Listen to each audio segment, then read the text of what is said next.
새벽 3시의 고요함은 거대한 저택을 무덤처럼 짓누르고 있었다. 창밖으로는 차가운 겨울비가 내리고 있었고 빗방울이 방탄유리에 부딪히는 소리만이 이 죽은 듯한 침묵을 깨뜨리고 있었다. 한지원 만삭의 무거운 몸을 일으켜 침대 가장자리에 걸터 앉았다. 7개월 된 아이가 뱃속에서 불안하게 태동하는 것이 느껴졌다. 그녀는 본능적으로 배를 감싸 안으며 깊은 숨을 들이쉬었다. 이 순간을 위해 그녀는 지난 5년을 죽은 듯이 살아왔고 특히 최근 몇 달은 지옥불 위를 걷는 심정으로 버텨왔다. 이제 모든 준비는 끝났고 실행만이 남아 있었다. 그녀의 눈빛은 흔들림 없이 차갑게 가라앉아 있었다. 그녀는 소리 없이 자리에서 일어나 어둠 속에서도 익숙하게 발걸음을 옮겼다. 복도 끝에 위치한 부부 침실의 문이 살짝 열려 있었고 그 틈새로 역겨운 열기가 새어 나오는 듯했다. 박동우는 자신이 이 집의 절대적인 주인이라 믿었기에 문조차 제대로 잠그지 않는 오만함을 가지고 있었다.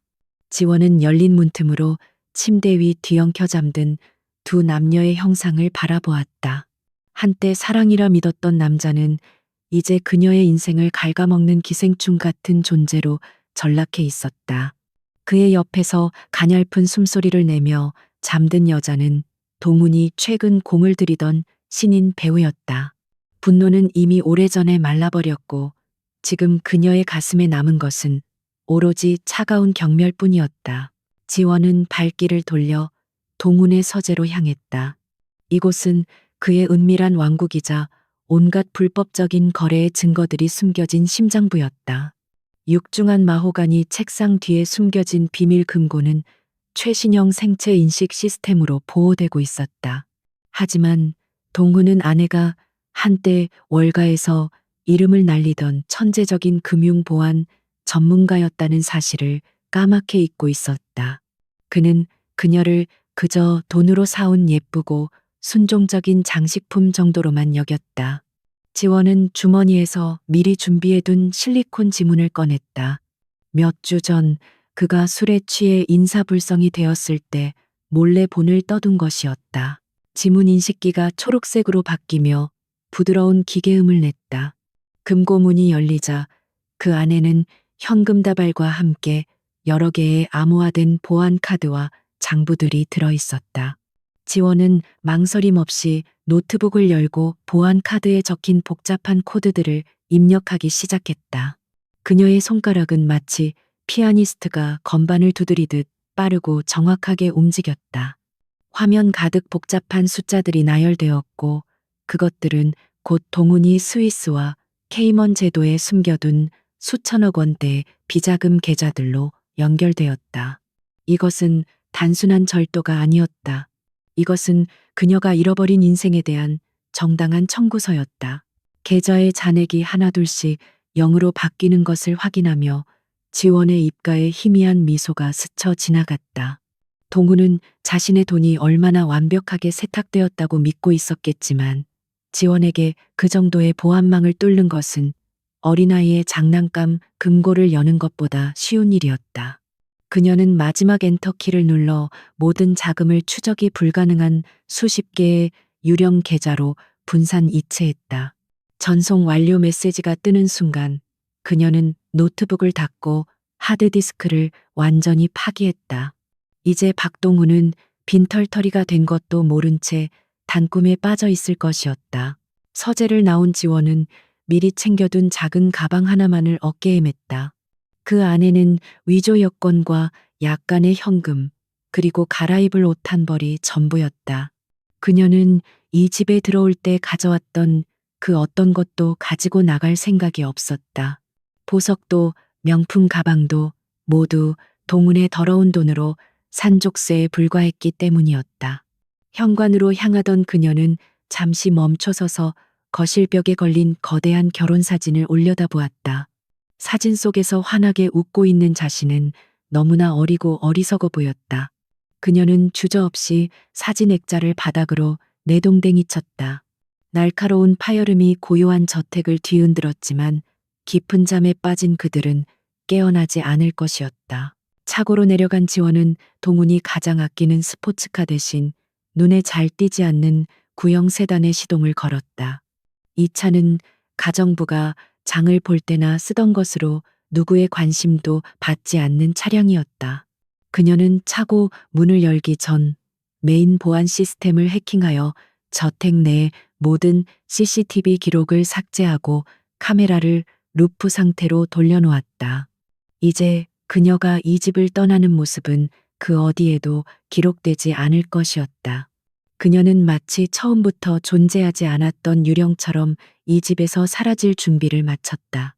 차가운 빗줄기를 뚫고 차가 저택의 높은 철문을 빠져나왔다.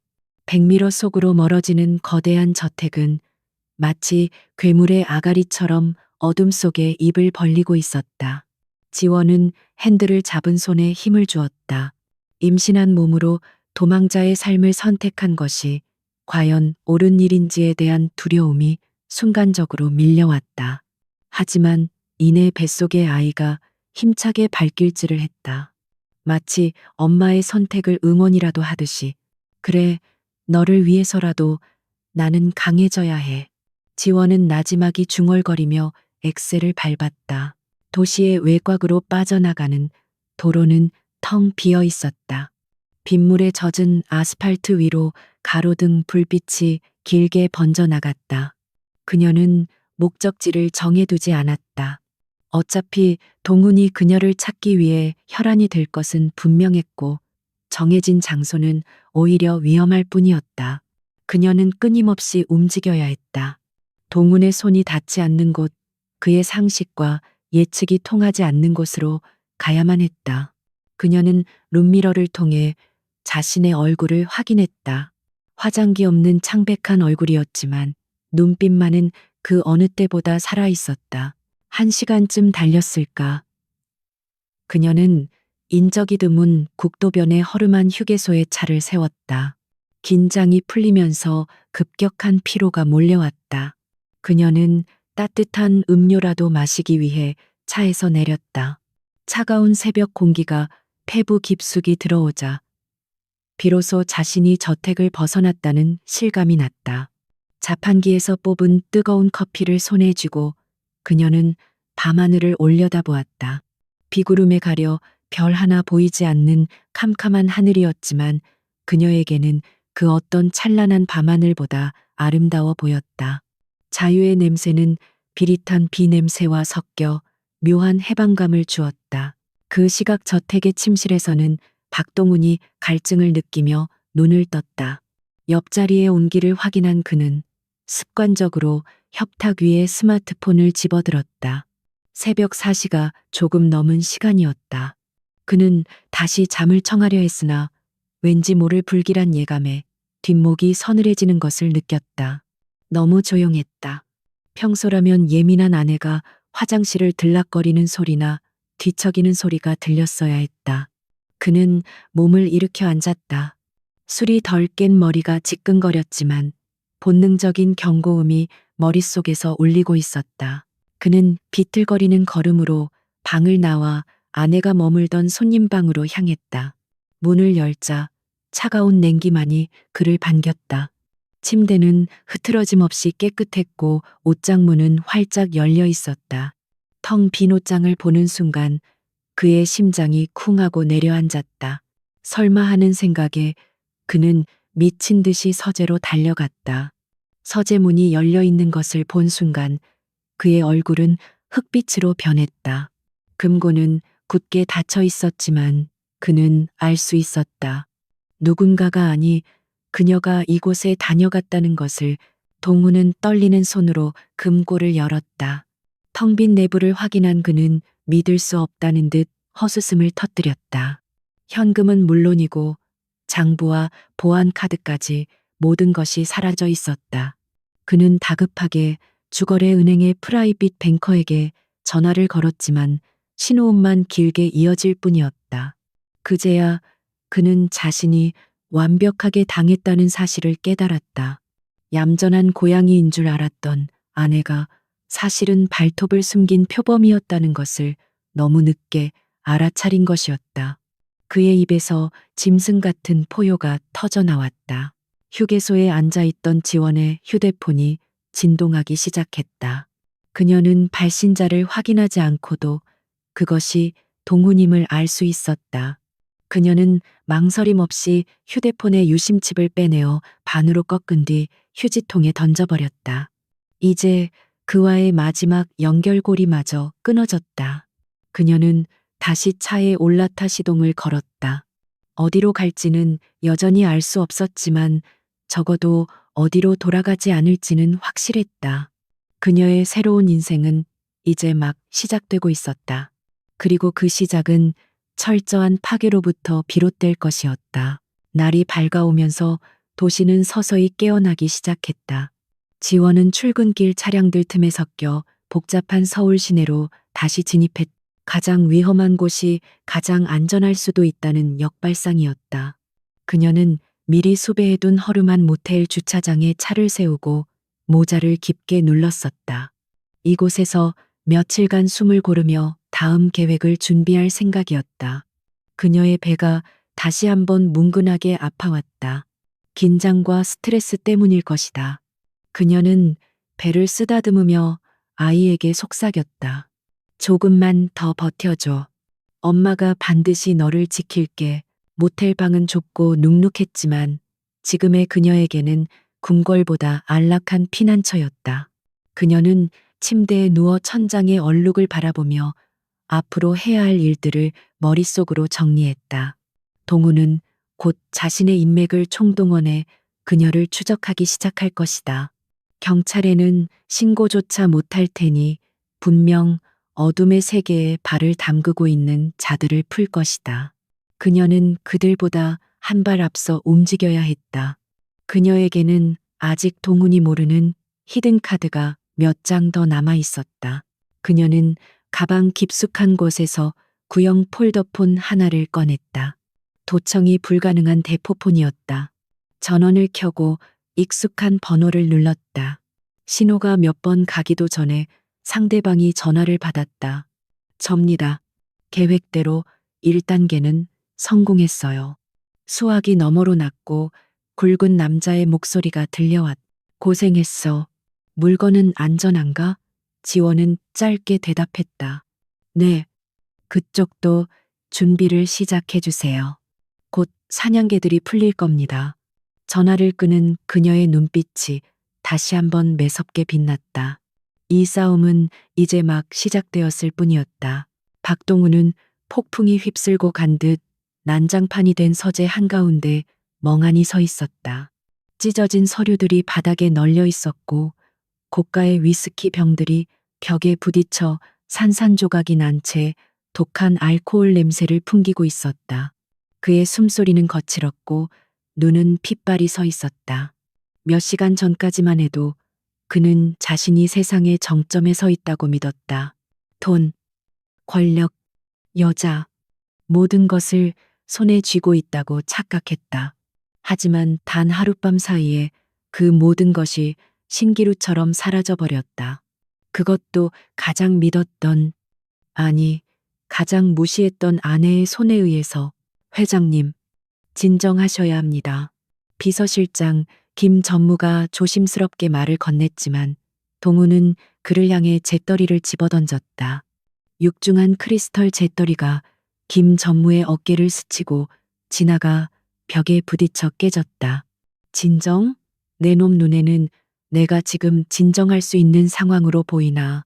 내 전 재산이 털렸어. 그것도 흔적도 없이. 동훈의 고함이 저택을 쩌렁쩌렁 울렸다. 김 전무는 고개를 숙인 채 아무 말도 하지 못했다. 그는 동훈의 불법 자금을 관리해온 핵심 인물이었기에 이번 사태의 심각성을 누구보다 잘 알고 있었다. 문제는 단순히 돈을 잃어버린 것만이 아니었다. 사라진 장부에는 정재계 유력 인사들에게 건넨 뇌물 내역과 불법 로비 자금의 흐름이 고스란히 담겨 있었다. 만약 그 장부가 외부에 유출되기라도 한다면 동우는 물론이고 그와 연루된 수많은 거물들이 줄줄이 엮여 들어갈 것이 뻔했다. 그것은 단순한 파산이 아니라 사회적 매장을 의미했다. 동우는 덜덜 떨리는 손으로 머리를 감싸 쥐었다. 공포가 분노를 잠식하기 시작했다. 경찰에는 신고할 수 없습니다. 김 전무가 침통한 목소리로 말했다. 동훈도 알고 있었다. 신고하는 순간 스스로 제 무덤을 파는 꼴이 된다는 것을. 그는 이를 갈며 으르렁거렸다. 알아. 빌어먹을. 그러니까 네가 당장 애들 풀어서 그년을 잡아오란 말이야. 쥐새끼 한 마리 빠져나가지 못하게 전국을 다 뒤져서라도 찾아내. 김 전무는 즉시 어딘가로 전화를 걸어 지시를 내리기 시작했다. 동우는 창밖을 내다보았다. 빗줄기는 그칠 기미를 보이지 않고 있었다. 어디선가 자신을 비웃고 있을 지원의 얼굴이 빗물에 어른거리는 듯했다. 한편 지원이 머물고 있는 모텔방은 정막만이 감돌고 있었다. 그녀는 낡은 텔레비전 뉴스를 틀어놓은 채 노트북 화면을 응시하고 있었다. 뉴스에서는 아직 박동훈 회장의 실종된 아내에 대한 보도는 나오지 않고 있었다. 당연한 일이었다. 그는 자신의 치부가 드러날까 두려워 실종 신고조차 하지 못했을 것이다. 지원은 예상대로 흘러가는 상황에 안도하면서도 긴장의 끈을 놓지 않았다. 동훈이 움직일 수 있는 사설 조직의 규모와 잔인함을 그녀는 익히 들어 알고 있었다. 그녀는 노트북을 통해 해외 서버를 경유한 가상 사설망 VPN에 접속했다. 그리고 다크웹에 접속하여 자신의 흔적을 지울 수 있는 전문가들을 물색하기 시작했다. 돈은 충분했다. 문제는 신뢰할 수 있는 사람을 찾는 것이었다. 그때 익숙한 아이디 하나가 눈에 들어왔다. Ghostwriter. 과거 그녀가 정보 보안 업계에 있을 때 전설적인 해커로 불리던 인물이었다. 지원은 망설임 없이 그에게 암호화된 메시지를 보냈다. 오랜만이야. 도움이 필요해. 보수는 섭섭지 않게 줄게. 몇 분 후 답장이 왔다. 살아있었군. 5년 만인가? 무슨 일이지? 지원은 간략하게 상황을 설명하고 자신의 신분 세탁과 안전한 은신처 마련을 의뢰했다. 잠시 침묵이 흐른 뒤 긍정적인 답변이 돌아왔다. 재미있겠는데. 박동훈이라. 거물을 상대로 한탕하셨군. 좋아. 착수금부터 보내. 지원은 즉시 그가 요구한 금액을 비트코인으로 전송했다. 고스트 오브 와이터는 그녀의 디지털 흔적을 완벽하게 지워줄 뿐만 아니라 역으로 동훈의 추적팀을 혼란에 빠뜨릴 미끼 정보들을 흘려줄 것이었다. 동훈의 저택에서는 그의 내연녀인 신인 배우 유나가 겁에 질린 채 거실 구석에 웅크리고 있었다. 그녀는 이 모든 사태가 자신 때문에 벌어진 것 같아 불안에 떨고 있었다. 동훈은 그런 그녀를 거들떠보지도 않은 채 끊임없이 걸려오는 전화에 신경질적으로 대응하고 있었다. 자금줄이 막히자 진행 중이던 사업 파트너들이 아우성을 치기 시작한 것이다. 조금만 기다리라고 했잖아. 곧 해결될 거야. 내가 누군지 잊었어? 그는 허세를 부리며 전화를 끊었지만 이마에는 식은땀이 흐르고 있었다. 그때 김 전무가 조심스럽게 다가와 보고했다. 회장님, 사모님이 타고 나간 차량을 발견했습니다. 강원도의 한 폐차장 근처 국도변에 버려져 있었습니다. 동훈의 눈이 번뜩였다. 그 안의 단서는 블랙박스는 김 전무는 고개를 저었다. 깨끗했습니다. 지문 하나 남아있지 않았고 블랙박스 메모리 카드는 제거된 상태였습니다. 아무래도 다른 차량으로 갈아탄 것 같습니다. 동훈은 주먹으로 테이블을 내리쳤다. 영악한 년. 처음부터 작정하고 준비한 거야. 지원은 모텔방에서 간단한 인스턴트 죽으로 허기를 달랬다. 입맛이 없었지만 아이를 위해 억지로라도 먹어야 했다. 그녀는 배를 쓰다듬으며 창밖을 내다보았다. 낯선 도시의 풍경이 비에 젖어 흐릿하게 보였다. 문득 외로움이 밀려왔다. 사랑받고 축복받아야 할 임신 기간을 도망자로 보내야 한다는 사실이 서글펐다. 하지만 그녀는 약해질 수 없었다. 이 아이에게만은 자신과 같은 비참한 삶을 물려주지 않겠다고 다짐했었다. 그녀는 눈물을 삼키며 다시 노트북 앞으로 돌아왔다. 고스타브로 이르로부터 새로운 메시지가 도착해 있었다. 작업 완료. 이제 내 흔적은 대한민국 전역에 흩뿌려져 있어. 부산행 KTX 탑승 기록, 인천공항 출국, 심사, 대기 명단, 제주도행 여객선 예약까지. 그들이 어디를 먼저 뒤질지 궁금하군. 지원은 입가에 옅은 미소를 지었다. 이제 동훈의 추적팀은 헛다리를 짚으며 귀중한 시간을 낭비하게 될 것이다. 그녀는 그 틈을 타서 다음 단계로 넘어갈 준비를 해야 했다. 동훈은 김 전무로부터 보고를 받고 혼란에 빠졌다. 동시다발적으로 흔적이 발견되었다고? 그게 말이 돼. 분신술이라도 쓴다는 거야? 김 전무는 난감한 표정을 지었다. 아무래도 전문 해커의 도움을 받고 있는 것 같습니다. 전산망에 가짜 정보를 심어 놓은 것 같아요. 동훈은 이를 바득바득 갈았다. 그년이 감히 나를 가지고 놀아? 그의 분노는 이제 사리로 바뀌고 있었다. 그는 어둠의 해결사라 불리는 독사에게 전화를 걸었다. 일이 좀 생겼어. 사람 하나 찾아줘야겠는데. 그래. 산채로 데려오면 2배. 죽여서 데려오면 3배 주지. 전화를 끄는 동훈의 표정은 악귀처럼 일그러져 있었다. 그는 더 이상 아내를 찾는 남편이 아니었다.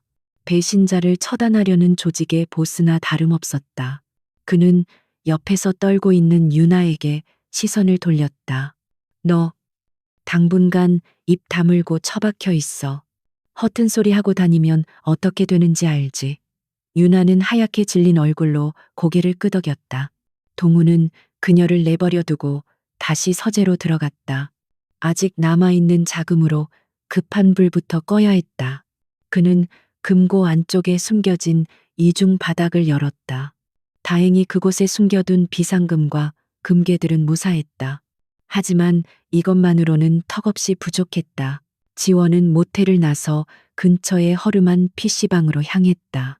자신의 노트북을 계속 사용하는 것은 위험 부담이 컸기 때문이었다. 그녀는 PC방 구석자리에 앉아 모자를 푹 눌러쓰고 작업을 시작했다.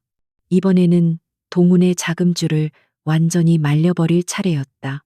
그녀는 동훈이 비밀리에 운영하던 페이퍼 컴퍼니들의 탈세 증거를 익명으로 국세청에 제보할 준비를 했다. 하지만 아직은 때가 아니었다. 조금 더 그를 궁지로 몰아넣은 뒤에 터뜨려야 효과가 극대화될 것이었다. 그녀는 대신 동훈의 경쟁사인 태산그룹의 정보팀장에게 접근했다. 과거 안면이 있던 그는 동훈에게 좋지 않은 감정을 가지고 있는 인물이었다. 박동훈 회장의 최근 자금난에 대한 흥미로운 정보가 있습니다. 관심 있으시면 연락 주세요. 짧은 메시지를 보낸 후 그녀는 즉시 로그아웃하고 자리를 떴다. 미끼는 던져졌다. 이제 태산그룹이 움직이기 시작하면 동훈은 내부의 적뿐만 아니라 외부의 거대한 적과도 싸워야 할 것이다. 동훈은 밤이 깊도록 서재에서 나오지 않았다. 그는 남아있는 인맥들을 동원해 급전을 융통하려 했었지만 소문은 생각보다 빠르게 퍼져나가고 있었다. 박 회장, 요즘 자금 사정이 안 좋다면서? 미안하지만 우리도 여유가 없네. 평소 형님 동생 하던 싸이들이 하나둘 등을 돌리기 시작했다. 동훈은 분노에 차 전화기를 벽에 집어던졌다. 배신자 새끼들, 내가 다시 일어서기만 하면 가만두지 않겠어. 그의 눈은 도끼로 가득 차 있었다. 지원은 다시 모텔 방으로 돌아와 지친 몸을 뉘었다. 하루가 10년처럼 길게 느껴졌다. 뱃속의 아이가 다시 한번 힘차게 움직였다. 그녀는 배를 쓰다듬으며 나지막이 속삭였다. 미안해. 아가, 엄마가 너무 힘들게 하지? 조금만 참아. 곧 모든 게 끝날 거야. 창밖으로 비는 그쳤지만 밤하늘은 여전히 어두웠다. 그녀의 싸움은 이제 막 시작되었을 뿐이고 밤은 아직 길었다. 그녀는 잠들지 못하는 밤을 지새우며 다음 날의 계획을 머릿속으로 그리고 또 그렸다. 독사라 불리는 남자. 장태수는 낡은 오피스텔의 창가에 서서 담배 연기를 길게 내뿜었다. 그의 책상 위에는 한지원의 사진과 그녀의 신상 정보가 어지럽게 흩어져 있었다. 박동훈에게서 의뢰를 받은 지 이틀째. 그는 지원의 행방에 대한 결정적인 단서를 찾지 못하고 있었다. 보통 내기가 아니군. 그는 중얼거리며 사진 속 지원의 눈을 응시했다. 순진해 보이는 외모와 달리 그 눈빛에는 범상치 않은 냉철함이 서려 있었다. 그는 지원의 과거 행적을 샅샅이 뒤지기 시작했다. 표면적으로 그녀는 평범한 가정주부였지만 조금 더 깊이 파고들자 흥미로운 사실들이 드러났다. 그녀가 미국 유학 시절 아이비리그 대학에서 경제학과 컴퓨터 공학을 복수 전공했다는 사실, 그리고 월가의 유명 투자은행에서 최연소 리스크 매니저로 승진했던 기록들이 쏟아져 나왔다. 박동훈은 이 사실을 알고 있었을까? 아마도 몰랐거나 알았더라도 대수롭지 않게 여겼을 것이다. 그것이 그의 가장 큰 실수였다. 장태수는 부하들을 시켜 전국의 산부인과 진료 기록을 뒤지게 했다. 만삭의 임산부가 정기검진을 받지 않고 버티기는 힘들 것이라는 판단에서였다. 하지만 지원은 그들의 예상을 비웃듯 그 어떤 병원에도 나타나지 않았다. 대신 그녀는 자신의 의료 기록을 조작하여 유산한 것처럼 위장하는 치밀함까지 보였다. 장태수는 혀를 내둘렀다. 이건 도망자가 아니라 사냥꾼의 움직임이야. 그는 직감적으로 느꼈다. 지원이 단순히 도망치는 것이 아니라 무언가 큰 그림을 그리고 있다는 것을. 한편 지원은 경기도 외곽의 허름한 민박집으로 거처를 옮겼다. 모텔은 더 이상 안전하지 않다고 판단했기 때문이었다. 민박집 주인 할머니는 배가 부른 지원을 안쓰럽게 여기며 따뜻한 밥상을 차려주었다. 쯧쯧.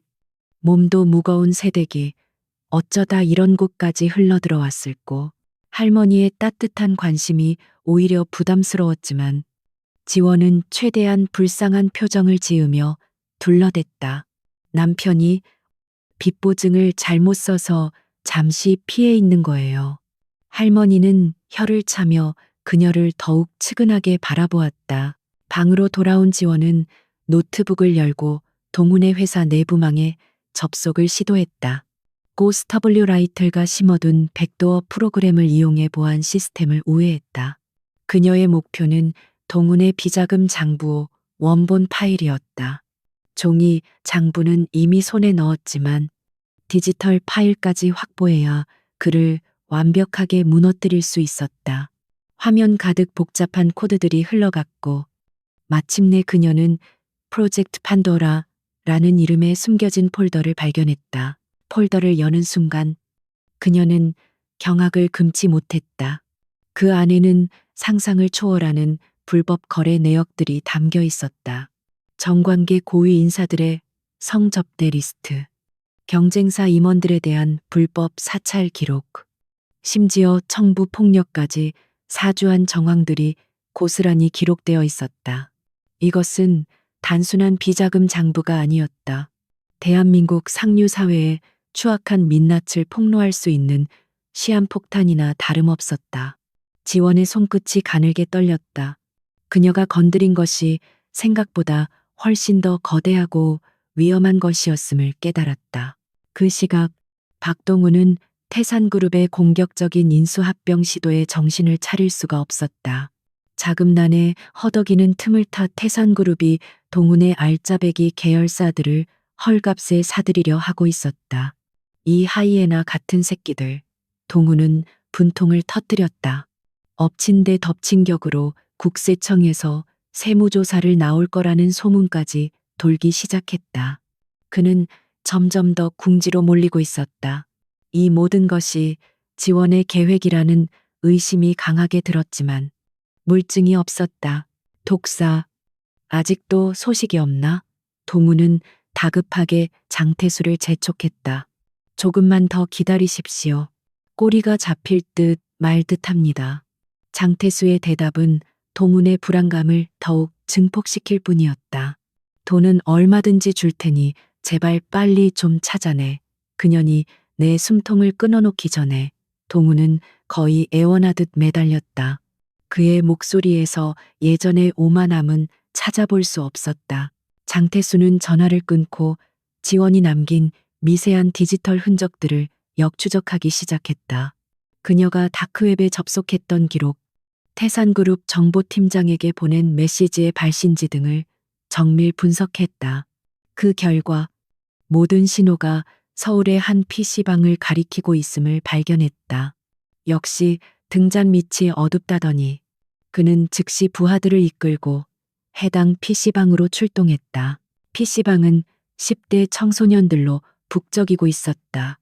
장태수는 카운터 아르바이트생에게 지원의 사진을 보여주며 물었다. 이 여자 며칠 전에 여기 왔었지? 아르바이트생은 사진을 힐끔 보더니 고개를 끄덕였다.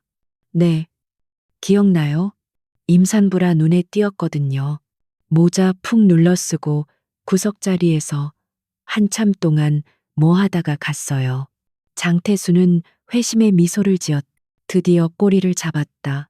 그는 CCTV 영상을 확보하여 그녀의 동선을 파악하기 시작했다. CCTV 속 지원은 PC방을 나와 택시를 타는 모습이 포착되었다.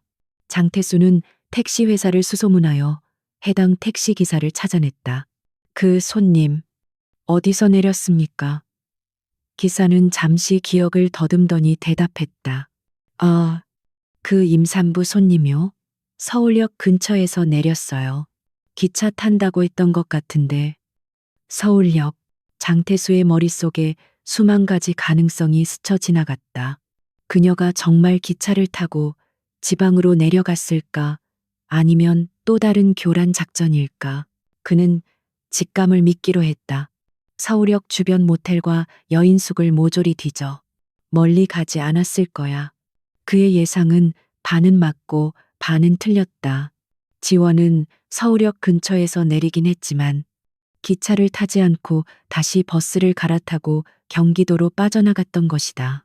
그녀는 이미 장태수와 같은 추적 전문가들이 붙을 것을 예상하고 동선을 꼬아놓았던 것이다. 민박집에서 지원은 불안한 마음을 다스리며 태교 음악을 듣고 있었다. 하지만 마음 한구석의 불안감은 쉽게 가라앉지 않았다. 그녀는 자신이 너무 위험한 도박을 하고 있는 것은 아닌지 회의감이 들었다. 하지만 이제 와서 멈출 수는 없었다. 그녀는 뱃속의 아이를 위해서라도 끝까지 가야만 했다. 그녀는 다시 한번 마음을 다잡았다. 그날 밤 지원은 악몽에 시달렸다. 꿈속에서 동우는 악마의 형상을 하고 그녀를 쫓아왔고 그녀는 아무리 달려도 제자리 걸음만 할 뿐이었다. 식은땀을 흘리며 깨어난 그녀는 거친 숨을 몰아쉬었다. 창밖에는 여전히 어둠이 짙게 깔려 있었다. 그녀는 자리에서 일어나 물을 한 잔 마셨다. 그때 창문 밖으로 낯선 그림자가 스쳐 지나가는 것이 보였다. 그녀의 심장이 곤두박질 쳤다. 벌써 여기까지 쫓아온 것일까?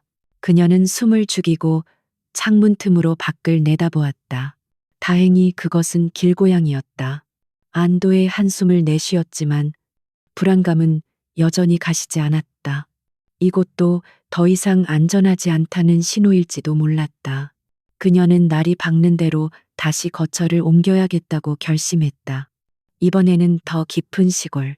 아무도 그녀를 찾을 수 없는 곳으로 가야 했다. 다음 날 아침, 지원은 서둘러 짐을 챙겨 민박집을 나섰다. 주인 할머니에게는 급한 일이 생겨서 먼저 간다는 쪽지만 남겼다. 그녀는 버스 터미널로 향했다. 어디로 가는 버스든 가장 먼저 오는 것을 탈 생각이었다. 매표소 앞에 선 그녀의 눈에 해남행버스 시간표가 들어왔다. 땅끝 마을, 그곳이라면 잠시나마 숨을 돌릴 수 있을 것 같았다. 그녀는 망설임 없이 표를 끊었다.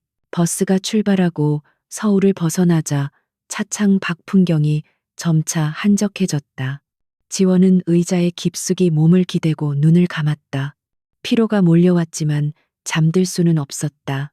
그녀의 머릿속은 앞으로의 계획들로 복잡하게 돌아가고 있었다. 동훈을 완전히 무너뜨리기 위해서는 아직 몇 가지 퍼즐 조각이 더 필요했다.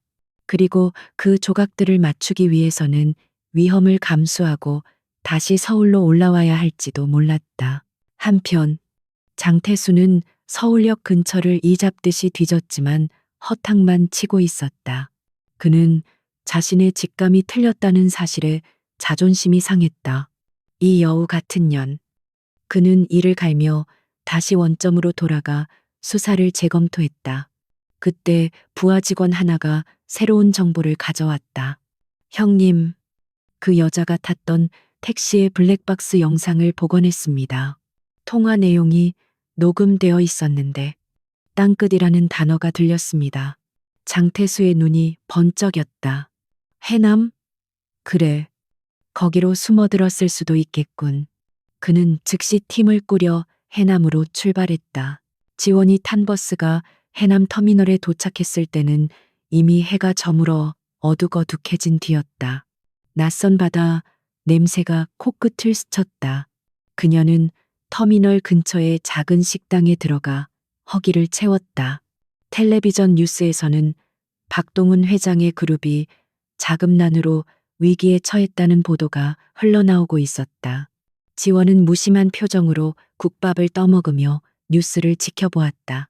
사람들은 그녀가 그 뉴스의 장본인이라고는 상상조차 하지 못할 것이다. 식사를 마친 지원은 바닷가 근처에 허름한 민박집을 잡았다. 파도 소리가 그녀의 불안한 마음을 조금이나마 달래주었다. 그녀는 방에 들어가 짐을 풀고 창문을 열었. 밤바다의 검은 물결이 넘실거리고 있었다. 마치 그녀의 앞날처럼 알 수 없는 깊이의 어둠이었다. 하지만 그녀는 두려워하지 않기로 했다. 그녀에게는 지켜야 할 소중한 생명이 있었고 반드시 이루어야 할 복수가 있었다. 그녀는 밤바다를 향해 조용히 다짐했다. 기다려. 박동훈, 이제 곧 너의 모든 것을 빼앗아 줄 테니까. 해남의 아침 바다는 고요했지만 그 아래에는 거친 조류가 숨겨져 있었다. 지원은 민박집 창가에 앉아 바다를 바라보며 생각에 잠겼다. 지금까지는 운이 좋았지만 앞으로는 더 치밀한 계획이 필요했다. 혼자서 모든 것을 감당하기에는 한계가 있었다. 그녀에게는 믿을 수 있는 조력자가 절실했다. 그녀의 머릿속에 떠오른 인물은 단 한 명, 강준혁이었다. 그는 과거 박동훈의 오른팔이었으나 누명을 쓰고 토사구팽당한 비운의 인물이었다. 준혁은 현재 신분을 숨기고 작은 항구 도시에서 막노동으로 생계를 이어가고 있었다. 지원은 대포폰으로 그에게 연락을 시도했다. 신호가 길게 이어지다 뚝 끊겼다. 잠시 후 다시 전화를 걸자 이번에는 경계심 가득한 목소리가 들려왔다. 누구십니까? 지원은 침착하게 자신의 신분을 밝혔다. 한지원입니다. 박동훈 회장의 아내죠. 당신에게 제안할 것이 있습니다. 수화기 너머로 긴 침묵이 흘렀다. 준혁은 믿을 수 없다는 듯 되물었다. 당신이 왜 나한테? 혹시 함정입니까? 지원은 그를 설득하기 위해 자신이 확보한 박동훈의 비자금 장부 일부를 사진으로 전송했다. 그 중에는 준혁이 누명을 썼던 사건의 진실이 담긴 페이지도 포함되어 있었다. 이걸로 당신의 무죄를 증명할 수 있습니다. 저를 도와주시면 복수할 기회를 드리죠. 잠시 후 준혁의 목소리가 한층 누그러져 있었다. 어디서 만날까요? 두 사람은 인적이 드문 해남의 한 폐교에서 접선하기로 약속했다. 한편 박동훈은 회사 상황이 악화일로를 걷자 이성을 잃어가고 있었다. 채권단은 연일 그를 압박했고 주가는 바닥을 모르고 곤두박질 쳤다. 그는 히스테리를 부리며 주변 사람들을 괴롭혔다. 특히 내연녀 유나는 그의 화풀이 대상이 되어 하루하루가 지옥 같았다. 내년 때문에 재수가 옴붙었어. 나가. 당장 내 눈앞에서 꺼져. 동우는 유나에게 물건을 집어던지며 소리를 질렀다. 유나는 울면서 방을 뛰쳐나갔지만 갈 곳이 없었. 그녀는 동훈이 자신을 버릴까봐 두려움에 떨었. 유나는 우연히 김 전무가 통화하는 내용을 엿듣게 되었다. 네, 회장님 지시대로 해외 도피 자금을 마련 중입니다. 유나 씨요? 그 여자야 뭐. 적당히 처리하고 떠나야죠. 집만 될 뿐이니까요. 유나는 충격에 입을 다물지 못했다. 동훈이 자신을 사랑한다고 믿었던 것은 순진한 착각이었다. 그녀는 배신감에 치를 떨며 복수를 다짐했다. 그녀가 할 수 있는 유일한 복수는 동훈의 비밀을 폭로하는 것이었다. 하지만 누구에게? 그때 그녀의 머릿속에 한지원의 얼굴이 떠올랐다. 지원은 폐교에서 준혁을 만났다. 세월의 풍파를 맞은 듯 거칠어진 그의 얼굴에는 깊은 그늘이 드리워져 있었다. 준혁은 지원이 건넨 자료들을 꼼꼼히 살펴보았다. 그의 손이 분노로 떨리고 있었다. 이 개자식, 나를 이렇게 철저하게 짓밟다니. 그는 이를 갈며 중얼거렸다. 지원은 차분하게 말했다. 우리의 목표는 같습니다. 박동훈을 완전히 무너뜨리는 것. 당신의 힘이 필요해요. 현장 경험과 조직, 내부 사정에 밝은 당신이라면 저에게 큰 도움이 될 겁니다. 준혁은 고개를 끄덕였다. 좋습니다. 손을 잡죠.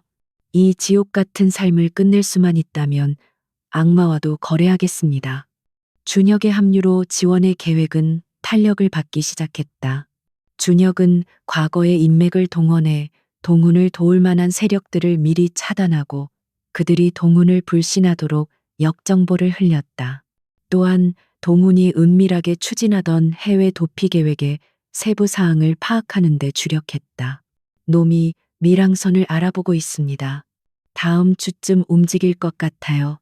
준혁의 보고에 지원은 눈을 반짝였다. 도망치게 놔둘 순 없죠. 그 전에 끝장을 봐야 해요. 그때 지원의 대포폰으로 낯선 번호의 문자가 도착했다. 도와줄 수 있어요. 유나예요. 지원은 잠시 의아해했지만 곧 상황을 파악했다. 동훈에게 버림받을 위기에 처한 유나가 살기를 찾아 자신에게 연락한 것이다. 적의 적은 나의 동지라는 말이 떠올랐다. 지원은 유나에게 답장을 보냈다.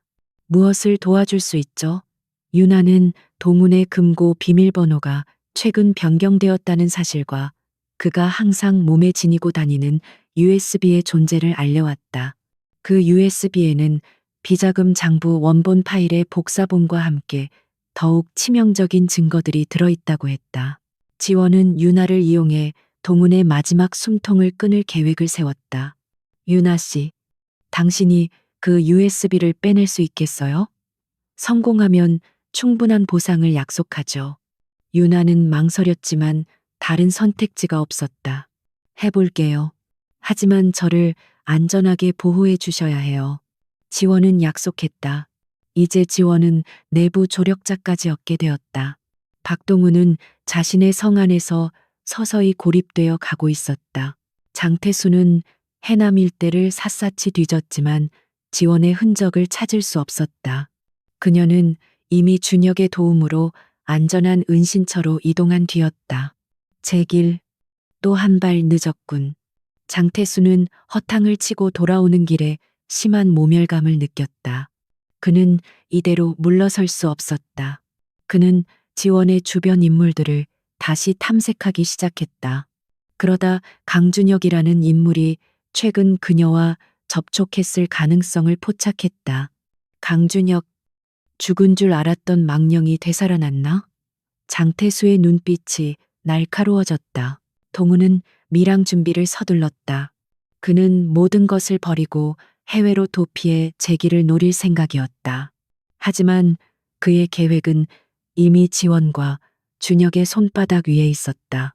준혁은 동훈이 이용하려는 밀항 조직에 잠입해 그들의 움직임을 실시간으로 감시했다. 회장님, 배는 준비되었습니다. 모레 새벽 2시 인천항 삼부두입니다. 밀항 브로커로 위장한 준혁의 부하가 동훈에게 거짓 정보를 전달했다. 동훈은 안도의 한숨을 내쉬며 그 말을 철석같이 믿었다. 결전의 날이 다가오고 있었다. 지원은 만삭의 몸을 이끌고 다시 서울로 향했다. 마지막 쇼를 준비하기 위해서였다. 그녀의 배는 이제 터질 듯이 불러와 거동조차 힘들었지만 정신력으로 버텨냈다. 서울로 올라오는 차 안에서 그녀는 아이에게 끊임없이 말을 걸었다. 조금만 더 힘내자. 곧 자유로워질 거야. 그녀의 손은 배를 감싸 안은 채 떨리고 있었지만 눈빛은 그 어느 때보다 강렬했다. 유나는 동훈이 잠든 틈을 타 그의 목에 걸린 USB를 빼내려 시도했다. 손이 떨려 몇 번이나 실패할 뻔했지만 간신히 성공했다. 그녀는 숨을 죽이고 USB를 자신의 가방 깊숙한 곳에 숨겼다. 심장이 터질 것만 같았다. 다음 날 아침, 동훈은 USB가 없어진 것을 알아차리고 불같이 화를 냈다. 내 USB, 어디 갔어? 누가 손댔어? 그는 집안을 뒤집어 엎으며 난동을 부렸다. 유나는 시치미를 떼며 모른 척 연기했다. 저는 못 봤어요. 어디 흘리신 거 아니에요? 동훈은 의심스러운 눈초리로 그녀를 쏘아보았지만 시간이 없었다. 밀항 시간이 다가오고 있었기 때문이다. 지원은 유나로부터 USB를 건네받았다. 내용을 확인한 그녀는 경악을 금치 못했다. 그 안에는 동훈이 저지른 살인교사 혐의를 입증할 결정적인 녹취 파일이 들어있었다. 이것은 단순한 경제사범을 넘어선 흉악 범죄의 증거였다. 지원은 떨리는 손으로 파일을 복사하여 여러 곳에 분산 저장했다. 이제 박동훈은 절대로 빠져나갈 수 없는 완벽한 덫에 걸린 셈이었다. 준비는 끝났습니다. 준혁이 비장한 목소리로 보고했다. 지원은 고개를 끄덕였다. 시작하죠. 그의 화려한 피날레를 장식해줘야죠. 그녀는 동훈이 밀항을 시도할 인천항으로 향했다. 그곳에서 그와의 마지막 악연을 끊어낼 생각이었다. 차가운 밤 공기가 그녀의 뜨거운 복수심을 식혀주지는 못했다.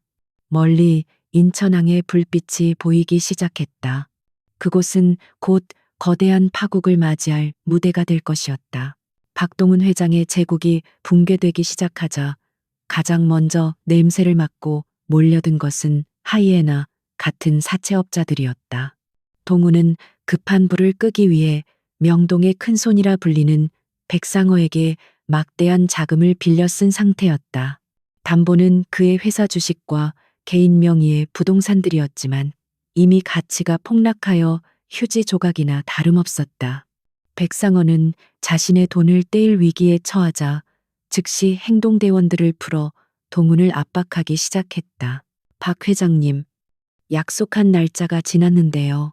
이자까지 합쳐서 원금의 2배. 잊지 않으셨죠? 백상어의 수하가 동훈의 사무실에 들이닥쳐 협박했다. 동훈은 식은땀을 흘리며 변명했다. 조금만 더 시간을 주게. 곧 큰 건이 하나 성사될 거야. 그러면 바로 갚겠네. 하지만 그 말은 통하지 않았다. 저희는 말로 하는 약속은 믿지 않습니다. 당장 현금을 가져오시거나 아니면 다른 방법으로 받아낼 수밖에요.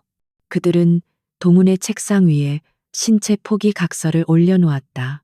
지원은 이 모든 상황을 도청을 통해 실시간으로 파악하고 있었다. 그녀는 백상어에게 익명의 제보를 보내 동훈이 해외 도피를 준비하고 있다는 정보를 흘렸다. 박동훈, 내일 새벽 인천항을 통해 밀항 예정. 놓치면 돈은 영영 못 받습니다. 문자를 받은 백상어의 눈이 뒤집혔다. 이 새끼가 감히 날 속여.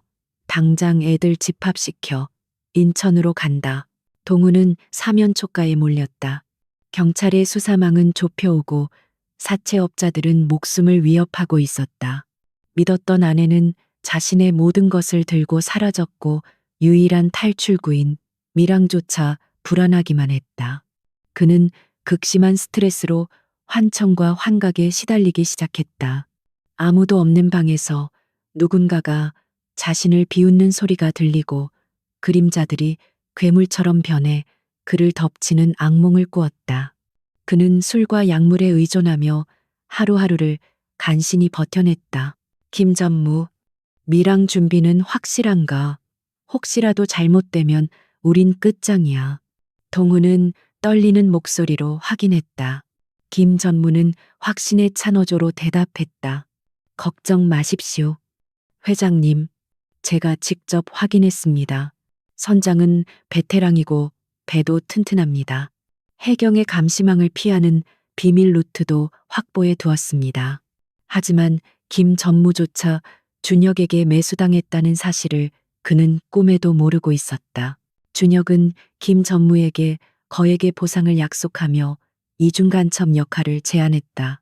처음에는 망설이던 김 전무도 침몰하는 배에서 혼자 죽을 수는 없다는 생각에 결국 지원의 편에 섰다. 그는 동훈의 일거수일투족을 지원에게 보고하며 그를 더욱 깊은 수렁으로 몰아넣었다. 회장님, 지금 출발하셔야 합니다. 사채업자들이 냄새를 맡고 쫓아오고 있습니다. 김 전무는 다급하게 동훈을 재촉했다. 동훈은 허둥지둥 짐을 챙겨 저택을 빠져나왔다. 지원은 인천항 근처의 안전가옥에서 상황을 지켜보고 있었다. 만삭의 몸은 이제 한계에 다다르고 있었다. 허리와 골반의 통증이 심해져 제대로 앉아있기도 힘들었다. 하지만 그녀는 정신력으로 버텨내며 마지막 작전을 지휘했다. 준혁 씨, 경찰에게도 정보를 흘리세요. 박동훈이 오늘 밤 밀항한다고 사채업자들과 경찰이 동시에 들이닥치면 현장은 아수라장이 될 겁니다. 그 혼란을 틈타 우리는 그를 확실하게 잡아야 해요. 동훈의 차가 인천항에 도착했을 때는 이미 어둠이 짙게 깔린 뒤였다. 부두에는 약속한 배가 정박해 있었다. 낡은 어선이었지만 지금 그에게는 구원의 방주처럼 보였다. 그는 서둘러 배에 오르려 했다. 그때 어디선가 거친 엔진 소리와 함께 승합차 여러 대가 들이닥쳤다. 백상어의 조직원들이었다. 박 회장 어딜 도망가시나. 돈은 갚고 가야지. 험상궂은 사내들이 쇠파이프를 들고 차에서 내렸다. 동우는 기겁하며 뒷걸음질 쳤다. 가까이 오지 마. 돈 줄게. 준다고. 그는 허공에 대고 소리를 질렀지만 그들은 멈추지 않았다. 그때 반대편에서 사이렌 소리가 울리며 경찰차들이 몰려왔. 꼼짝 마라. 경찰이다. 경찰들이 확성기로 외치며 포위망을 좁혀왔다. 부두는 순식간에 아수라장이 되었다. 조폭들과 경찰들이 뒤엉켜 난투극이 벌어졌고 동우는 그 틈에 끼어오도 가도 못하는 신세가 되었다. 혼란을 틈타 준혁이 동훈에게 접근했다. 그는 동훈의 팔을 낚아채며 외쳤다. 회장님, 이쪽입니다. 빨리 피하셔야 합니다. 동훈은 준혁을 알아보지 못한 채 구세주라도 만난 듯 그를 따라갔다. 준혁은 동훈을 미리 준비해둔 컨테이너 박스 뒤로 끌고 갔다. 그곳에는 지원이 기다리고 있었다. 동훈은 지원을 보자마자 얼어붙었다. 네가 왜 여기에? 그는 믿을 수 없다는 표정으로 지원을 바라보았다. 지원은 차갑게 미소 지었다. 오랜만이에요. 여보, 도망가는 꼴이 참 볼만하네요. 동훈은 분노에 차 그녀에게 달려들려 했지만 준혁이 그를 제압했다. 이거나, 이 배신자 새끼들, 내가 누군 줄 알아. 동훈은 발버둥 쳤지만 소용없었다. 지원은 천천히 그에게 다가가 말했다. 당신은 이제 아무것도 아니에요. 돈도, 명예도, 사람도 다 잃었잖아요. 남은 건 비참한 감옥 생활뿐이죠. 동훈은 지원의 말에 무너져 내렸다. 그는 바닥에 주저앉아 울부짖었다. 왜 나한테 이러는 거야? 내가 너한테 뭘 잘못했다고? 지원은 차갑게 대답했다. 당신은 나를 사람이 아닌 소유물로 취급했어. 내 꿈을 짓밟고 내 인생을 망쳤지. 이게 그 대가야. 그녀는 품에서 동훈의 USB를 꺼내 보였다. 이 안에 당신의 모든 죄가 들어있어. 살인 교사까지도. 동훈의 얼굴이 사색이 되었다. 그때 장태수가 나타났다. 그는 혼란스러운 틈을 타 동훈을 구출하러 온 것이었다. 회장님, 이쪽입니다. 그는 연막탄을 터뜨려 시야를 가리고 동훈을 데리고 사라졌다. 준혁이 뒤쫓으려 했지만 지원이 말렸다. 놔두세요. 어차피 독 안에 든 쥐예요. 더 큰 고통을 주기 위해서는 희망 고문이 필요하죠. 지원은 동훈이 도망치도록 일부러 놔둔 것이었다. 동훈은 장태수의 도움으로 간신히 현장을 빠져나왔지만 갈 곳이 없었다.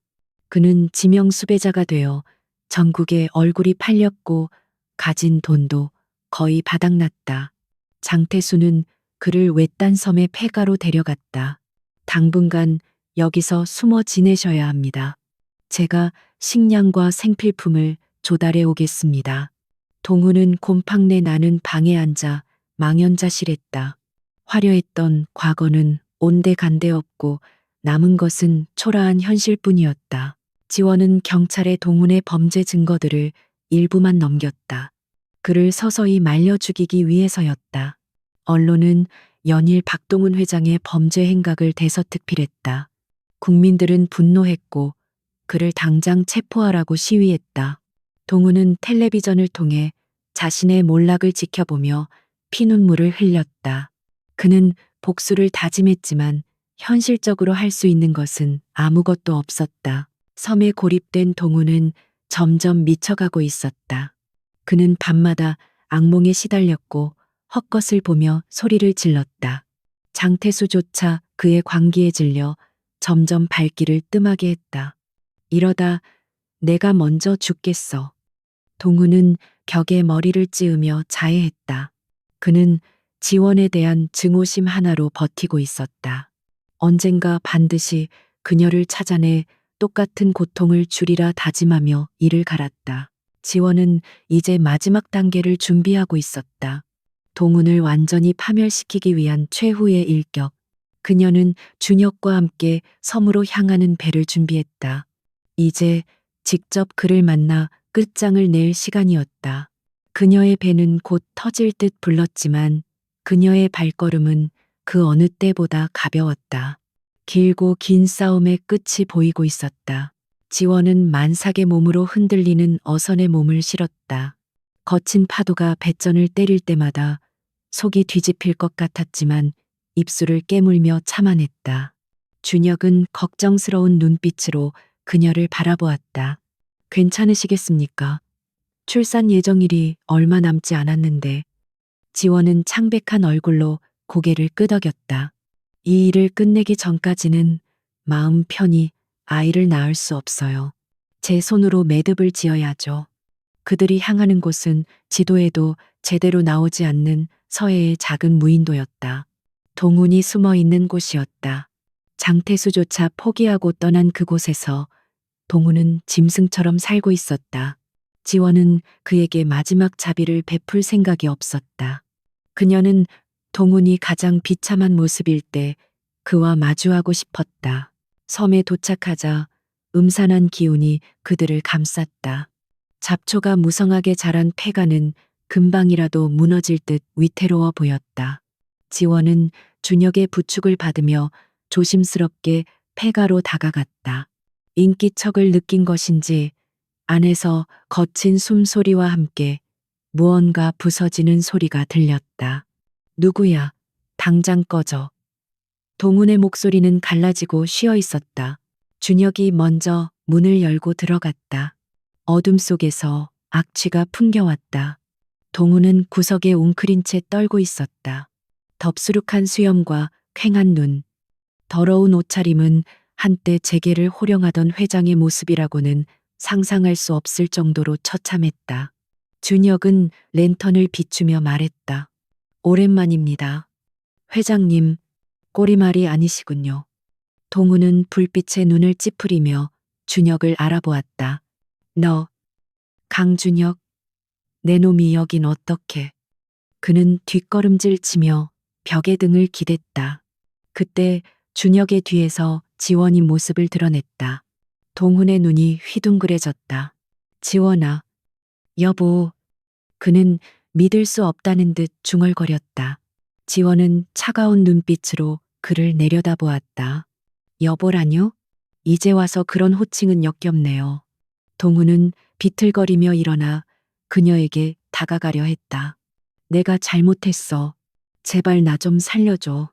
이 지옥 같은 곳에서 꺼내줘. 응, 당신이 시키는 대로 다 할게. 그는 지원의 발밑에 무릎을 꿇고 빌었다. 하지만 지원은 조금도 동요하지 않았다. 살려달라고요? 당신 때문에 죽어간 사람들은 어쩌고요? 준혁 씨의 잃어버린 세월은, 그리고 내 뱃속의 아이가 겪어야 했던 위험은요. 지원은 가방에서 서류 한 장을 꺼내 그에게 던졌다. 이혼 서류였다. 도장 찍어요. 그리고 자수하세요. 그게 당신이 할 수 있는 유일한 속죄예요. 동우는 떨리는 손으로 서류를 집어들었다. 그의 눈에서 눈물이 흘러내렸다. 그것은 회한의 눈물이 아니라 자신의 처지에 대한 연민의 눈물이었다. 그는 끝까지 이기적이었다. 내가 자수하면 감형받을 수 있게 힘써줄 거지? 당신 능력 있잖아. 변호사도 좋은 사람으로 선임해주고. 동우는 비굴하게 애원했다. 지원은 헛웃음을 터뜨렸다. 아직도 정신 못 차렸군요. 당신은 변호사를 선임할 돈조차 없어요. 국선 변호인이나 알아보세요. 그녀는 냉정하게 돌아섰다. 그 순간 동훈의 눈빛이 돌변했다. 그는 숨겨두었던 깨진 유리 조각을 들고 지원에게 달려들었다. 이 나쁜 년, 혼자는 못 죽어. 너도 같이 죽어. 광기에 찬 그의 외침이 폐가에 울려 퍼졌다. 준혁이 몸을 날려 그를 막아섰지만 이미 늦은 듯했다. 날카로운 유리 조각이 지원의 복부를 향해 날아들었다. 지원은 본능적으로 몸을 비틀었지만 균형을 잃고 넘어졌다. 배에 심한 충격이 가해졌다. 끔찍한 통증이 밀려왔다. 아, 그녀는 비명을 지르며 배를 감싸 안았다. 양수가 터지고 하혈이 시작되었다. 준혁은 동훈을 발로 걷어차 구석으로 몰아넣고 급히 지원에게 다가갔다. 사모님, 정신 차리세요. 상황은 최악으로 치달았다. 무인도에서, 그것도 폭풍우가 몰려오는 밤에 출산이 임박한 것이다. 지원은 고통 속에서도 침착함을 잃지 않으려 애썼다. 준혁 씨, 아이가 나오려고 해요. 그녀의 얼굴은 식은 땀으로 뒤범벅이 되었다. 준혁은 당황했지만 곧 정신을 차리고 응급처치를 준비했다. 그는 겉옷을 벗어 바닥에 깔고 지원을 눕혔다. 조금만 참으세요. 제가 도울게요. 준혁은 떨리는 손으로 지원의 출산을 도왔다. 폐가 아는 지원의 고통스러운 신음소리로 가득 찼다. 구석에 처박힌 동우는 그 광경을 멍하니 바라보고 있었다. 자신이 무슨 짓을 저질렀는지 이제야 조금 실감이 나는 듯했다. 아, 안 돼. 죽지 마. 그는 넋이 나간 사람처럼 중얼거렸다. 몇 시간의 사투 끝에 마침내 아이의 울음소리가 터져 나왔다. 건강한 사내아이였다. 준혁은 탯줄을 자르고 아이를 지원의 품에 안겨주었다. 지원은 탈진한 상태였지만 아이를 보자 환하게 미소 지었다. 안녕. 아가, 엄마가 지켜냈어. 그녀는 감격의 눈물을 흘렸다. 폭풍우가 몰아치는 무인도에서의 기적 같은 탄생이었다. 준혁은 동훈을 밧줄로 묶어 움직이지 못하게 했다. 당신은 이 아이가 자라는 세상을 볼 자격이 없어. 동훈은 아무런 반항도 하지 못하고 고개를 떨구었다. 그의 눈빛은 이미 죽어 있었다. 모든 희망이 사라진 자의 절망적인 눈빛이었다. 지원은 아이를 꼭 끌어안고 잠시 휴식을 취했다.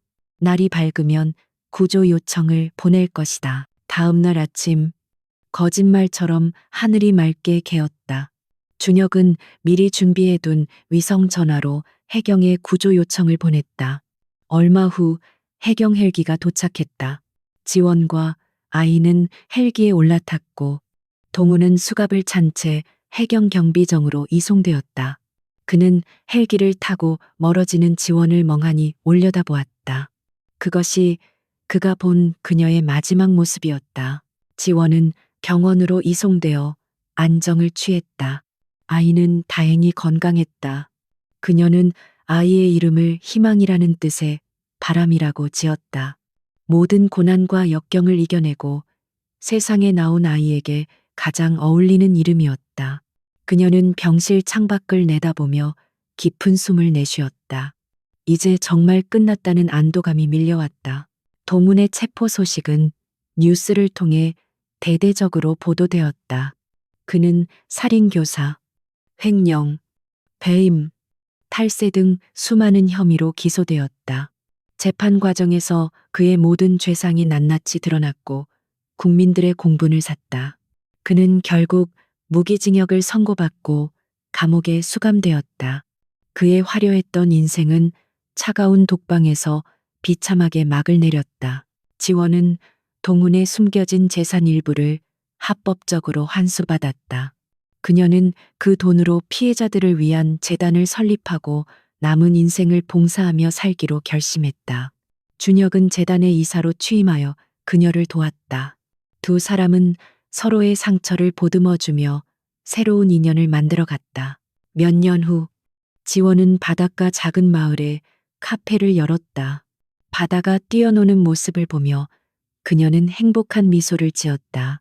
가끔 과거의 악몽이 떠오를 때도 있었지만 이제는 더 이상 두렵지 않았다. 그녀 곁에는 든든한 아들과 믿음직한 친구가 있었으니까.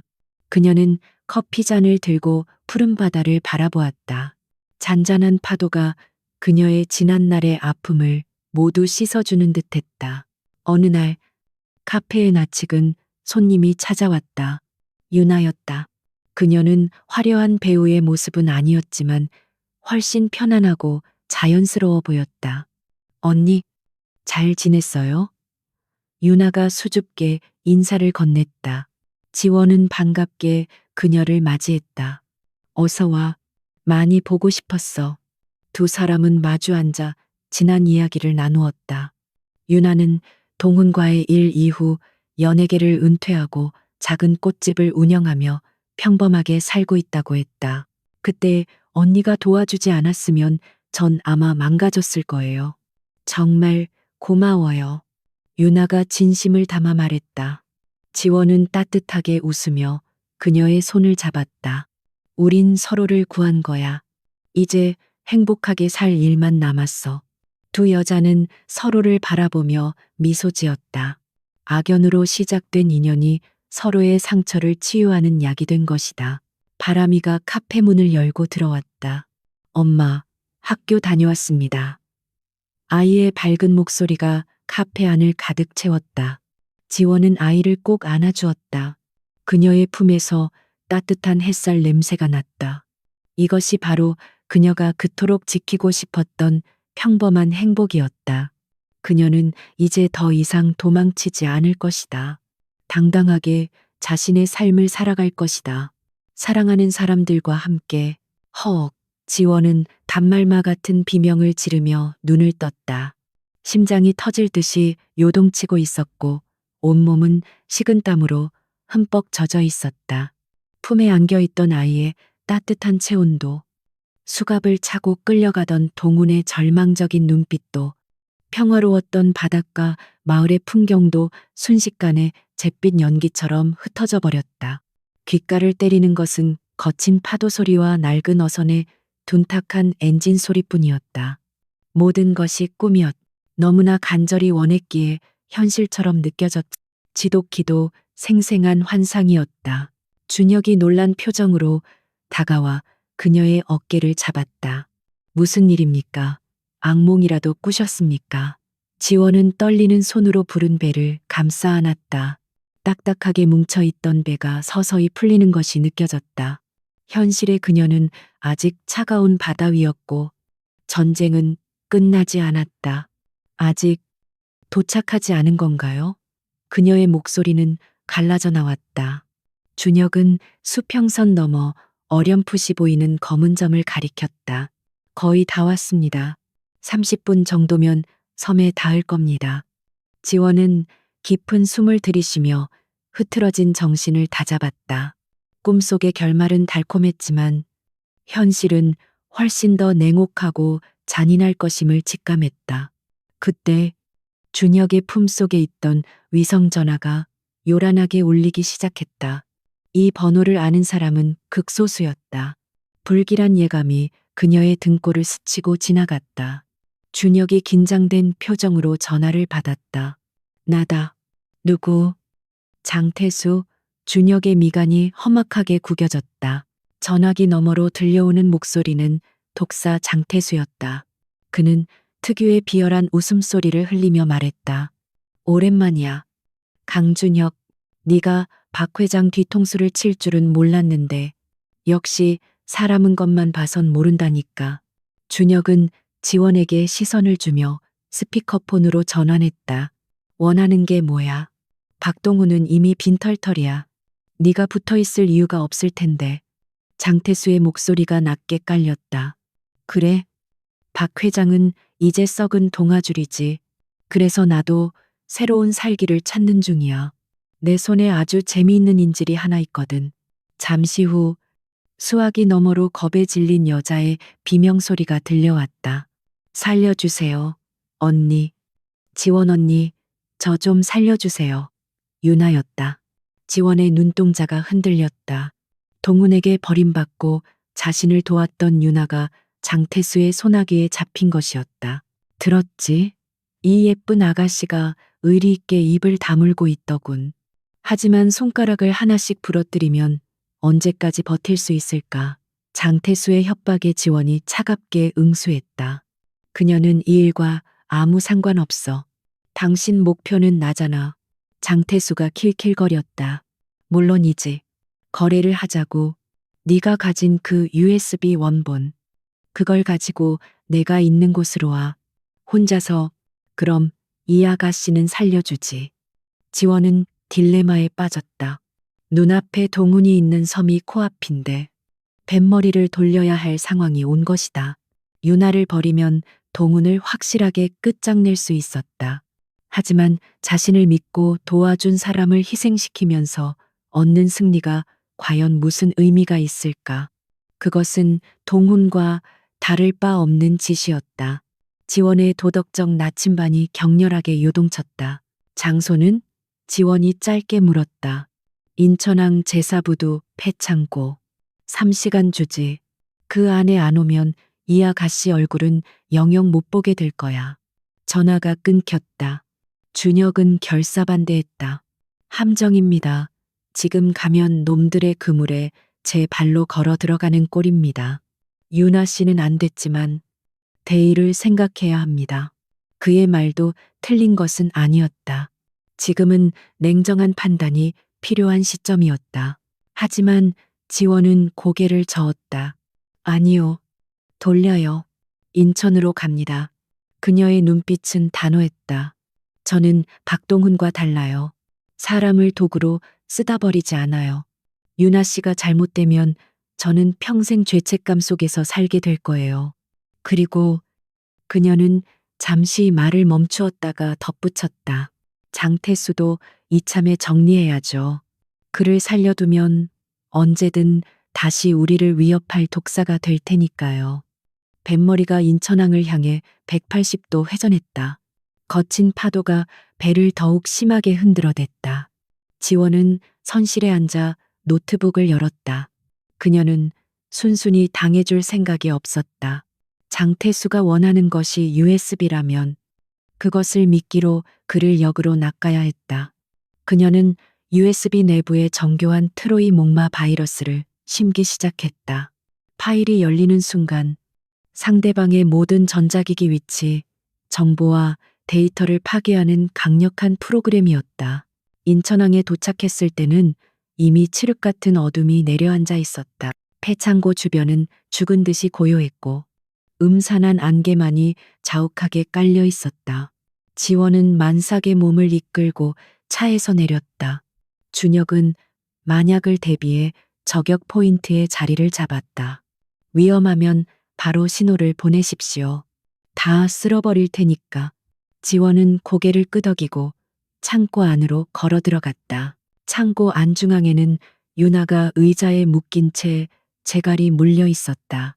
그녀의 얼굴은 멍투성이었고 눈물로 범벅이 되어 있었다. 그 옆에는 장태수가 쇠파이프를 든 부하 몇 명을 거느리고 거만하게 앉아 있었다. 약속을 지켰군. 역시 대단한 여장부야. 만삭의 몸으로 여길 혼자 오다니. 장태수가 비릿한 웃음을 흘리며 자리에서 일어났다. 물건은 가져왔겠지. 장태수가 손을 내밀었다. 지원은 주머니에서 USB를 꺼내 보였다. 유나 씨부터 풀어줘. 그럼 넘겨줄게. 장태수는 코웃음을 쳤다. 아직 상황 파악이 안 되나 본데. 여기서 조건을 걸 수 있는 건 나야. 그가 눈짓하자 부하 하나가 유나의 머리에 총구를 겨누었다. 지원은 입술을 깨물었다. 선택의 여지가 없었다. 그녀는 천천히 USB를 바닥에 내려놓고 발로 밀었다. 장태수의 부하가 그것을 주워 노트북에 연결했다. 확인해봐. 진짜인지. 장태수의 지시에 부하가 파일을 열었다. 그 순간 노트북 화면이 붉게 전멸하더니 날카로운 경고음이 울리기 시작했다. 뭐야, 이거 왜 이래? 부하가 당황하며 소리쳤다. 지금이야.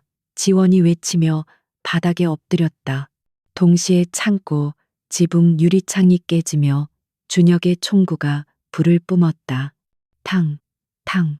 정확한 사격에 장태수의 부하들이 하나둘 쓰러졌다. 창고 안은 순식간에 아수라장이 되었다. 장태수는 당황하여 유나를 방패막이로 삼으려 했지만 지원이 재빠르게 전기 충격기를 꺼내 그의 다리를 가격했다. 아, 장태수가 비명을 지르며 쓰러졌다. 그 틈을 타 지원은 유나에게 달려가 밧줄을 풀었다. 괜찮아요? 다친 데는 없어요? 유나는 공포에 질려 말을 잇지 못하고 고개만 끄덕였다. 준혁이 로프를 타고 내려와 합류했다. 빨리 이곳을 빠져나가야 합니다. 총소리를 듣고 경찰이 올 겁니다. 하지만 장태수는 독사처럼 끈질겼다. 그는 바닥을 기어 지원의 발목을 잡았다. 이 독한 년, 네가 날 망쳤어. 그의 눈은 광기로 번들거렸다. 지원은 그를 차갑게 내려다보았다. 아니, 너를 망친 건 내 자신의 탐욕이야. 그녀는 가차없이 그의 손을 뿌리쳤다. 그때 창고 밖에서 경찰 사이렌 소리가 들려오기 시작했다. 지원이 미리 신고해 둔 것이었. 가죠. 여기는 경찰에게 맡기고 세 사람은 뒷문을 통해 창고를 빠져나갔다. 멀리서 경찰 특공대가 진입하는 모습이 보였다. 장태수는 꼼짝없이 체포될 운명이었다. 유나는 안도의 눈물을 흘리며 지원에게 안겼다. 언니, 정말 고마워요. 저 때문에. 지원은 그녀의 등을 토닥여 주었다. 아니야, 내 덕분에 더 큰 화를 막은 거야. 다시 배로 돌아온 지원은 극심한 피로를 느꼈다. 배가 아까보다 더 자주, 더 강하게 뭉쳐오기 시작했다. 식은땀이 흐르고 허리가 끊어질 듯 아팠다. 이번에는 가짜가 아니었다. 진짜 진통이 시작되려 하고 있었다. 준혁이 심각한 표정으로 말했다. 병원으로 가야 합니다. 이 상태로 섬에 가는 건 무리입니다. 하지만 지원은 고개를 저었다. 그녀의 눈빛은 고통 속에서도 형형하게 빛났다. 아니요. 지금이 아니면 기회는 없어요. 오늘 밤 모든 것을 끝내야 해요. 그녀는 알고 있었다. 이 싸움을 끝내지 않고는 자신도 아이도 진정한 평화를 얻을 수 없다는 것을. 가요. 그가 있는 곳으로. 낡은 어선은 다시 한번 거친 밤바다를 향해 뱃머리를 돌렸다. 최후의 결전지가 그들을 기다리고 있었다. 거친 파도를 뚫고 배가 섬의 작은 선착장에 닿았을 때 지원의 진통은 이미 5분 간격으로 짧아져 있었다. 식은땀이 비오듯 흘러내려 옷을 흠뻑 적셨고 입술은 고통으로 하얗게 질려 있었다. 준혁은 서둘러 배를 고정하고 지원을 부축했다. 사모님, 아무래도 무리입니다. 지금이라도 돌아가서 큰 병원으로.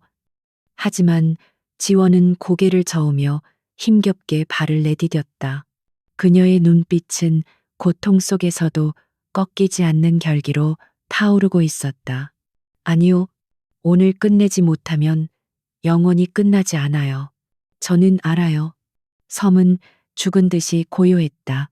칠흑 같은 어둠 속에서 폐가의 검은 윤곽만이 괴물처럼 희미하게 보일 뿐이었다.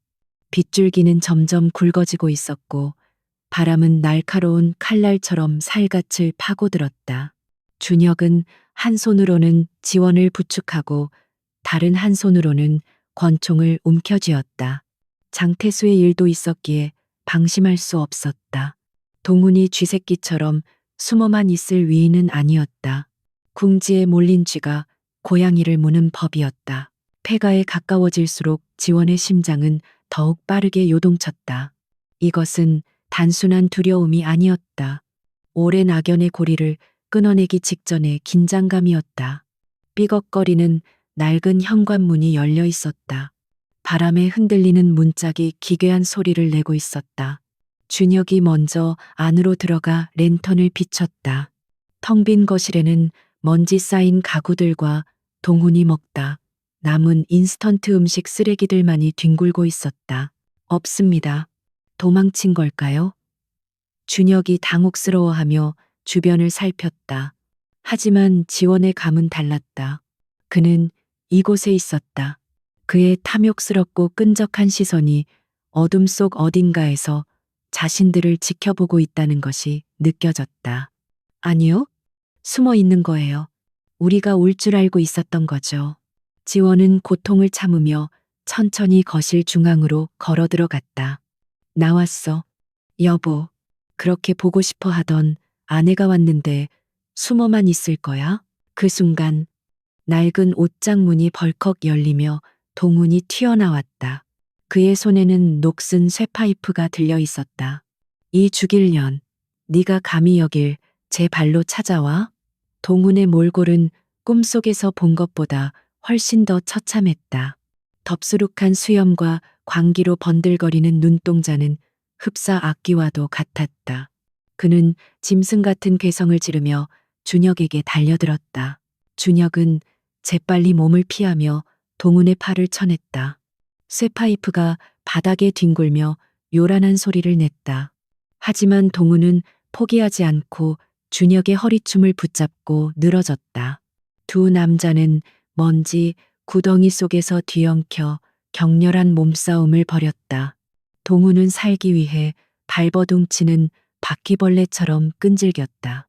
그는 준혁의 손에 들린 총을 빼앗으려 안간힘을 썼다. 지원아, 도망쳐. 준혁이 다급하게 외쳤지만 지원은 움직일 수 없었다. 갑자기 찾아온 극심한 진통이 그녀의 발목을 잡았다. 그녀는 벽을 짚고 주저앉아 신음을 흘렸다. 배가 딱딱하게 뭉치며 숨을 쉬기조차 힘들었다. 그 틈을 타 동훈이 준혁의 손을 물어뜯고 권총을 손에 넣었다. 흐흐. 결국 하늘은 내 편이야. 동훈이 비틀거리며 일어나 총구를 겨눴다. 동훈의 총구는 바닥에 쓰러진 준혁과 고통에 몸부림치는 지원을 번갈아 향했다. 그는 승리감에 도취되어 비열한 웃음을 흘렸다. 봤지? 내가 이렇게 쉽게 무너질 사람이 아니라고. 내년이 아무리 날고 기어도 결국 내 손바닥 아니야. 그는 천천히 지원에게 다가갔다. 내 돈, 내 회사, 내 인생 다 네가 망쳤어. 그러니 그 대가를 치러야지. 지원은 고통 속에서도 그를 똑바로 올려다보았다. 당신은 여전히 남 탓뿐이군요. 당신을 망친 건 당신의 그 끝없는 탐욕이었어요. 그녀의 말은 동훈의 아픈 곳을 정통으로 찔렀다. 동훈의 얼굴이 분노로 일그러졌다. 닥쳐, 네가 뭘 알아. 내가 그 자리에 오르기 위해 얼마나 많은 피를 묻혔는데 감히 네가 내 노력을 폄하해. 동훈은 흥분하여 자신이 저지른 과거의 범죄들을 하나둘씩 떠벌리기 시작했다. 경쟁사 사장을 청부 살해했던 일, 정치인들에게 거액의 뇌물을 뿌리고 불법 로비를 했던 일, 심지어 지원의 아버지를 죽음으로 몰고 갔던 조작된 주가 조작 사건까지. 그는 마치 자신의 무용담을 늘어놓듯 신이 나서 떠들어댔다. 그래, 내가 다 그랬어. 근데 어쩔 건데? 어차피 여기서 너희 둘 다 죽으면 아무도 모를 텐데. 지원의 입가에 희미한 미소가 스쳐 지나갔다. 그녀는 힘겨운 손길로 자신의 옷깃 속에 숨겨둔 초소형 카메라의 위치를 확인했다. 이 모든 상황은 위성을 통해 실시간으로 클라우드 서버에 전송되고 있었다. 그래요. 당신이 다 했군요. 이제야 속이 시원하네요. 지원의 말에 동우는 뭔가 이상한 낌새를 챘는지 멈칫했다. 뭐야? 그 표정은 뭐지? 동훈이 불안한 듯 주위를 두리번거렸다. 그때 바닥에 쓰러져 있던 준혁이 기습적으로 몸을 날려 동훈의 다리를 걸었다. 동훈이 중심을 잃고 넘어지면서 손에 들고 있던 총이 발사되었다. 탕! 날카로운 총성이 좁은 폐가 안을 울렸다. 총알은 다행히 천장을 뚫고 나갔지만 그 충격으로 낡은 샹들리에가 바닥으로 떨어져 산산조각이 났다. 준혁은 재빨리 동훈을 덮쳐 제압하고 수갑을 채웠다. 이거나 놓으란 말이야. 동훈은 발악했지만 준혁의 완력을 당해낼 수는 없었다. 상황은 순식간에 역전되었다. 지원은 거친 숨을 몰아쉬며 힘겹게 몸을 일으켰다. 당신의 그 자백, 전 세계 사람들이 다 들었을 거예요. 당신의 화려한 마지막 쇼가 생중계되었거든요. 동훈의 얼굴이 사색이 되었다. 뭐, 생중계, 그게 무슨 소리야? 지원은 자신의 옷깃에 달린 카메라를 가리켰다. 작은 렌즈가 붉은 빛을 내며 깜박이고 있었다. 당신은 끝났어요. 완벽하게. 이번에는 빠져나갈 구멍조차 없을 거예요. 동우는 믿을 수 없다는 듯 절규했다. 안 돼. 이건 말도 안 돼. 내가 이렇게 끝날 리가 없어. 하지만 지원의 승리감도 잠시였다. 다시 한번 강력한 진통이 밀려왔다. 이번에는 아까와는 비교도 안 될 정도의 강도였다. 그녀는 외마디 비명을 지르며 바닥에 쓰러졌다. 양수가 터지며 하혈이 시작되었다. 더 이상 지체할 시간이 없었다. 아이가 나오려고 하고 있었다. 폭풍우가 몰아치는 고립된 섬에서 최악의 상황이 벌어지고 있었다. 준혁은 사색이 되어 지원에게 달려갔다. 사모님, 정신 차리세요. 조금만 버티세요. 그는 급히 무전을 쳐서 해경 헬기를 요청하려 했지만 악천후로 인해 통신이 원활하지 않았다. 설상가상으로 지원의 상태는 급격히 나빠지고 있었다. 그녀의 얼굴에서 핏기가 사라지고 의식이 흐릿해지기 시작했다. 이대로라면 산모와 아이 모두 위험했다. 구석에 처박힌 동우는 고통스러워하는 지원을 보며 미친 듯이 웃어댔다. 그래, 다 같이 죽자.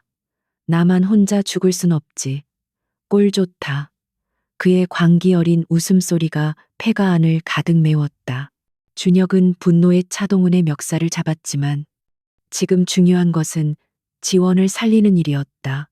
그는 이를 악물고 지원의 곁으로 돌아와 응급 분만을 준비했다.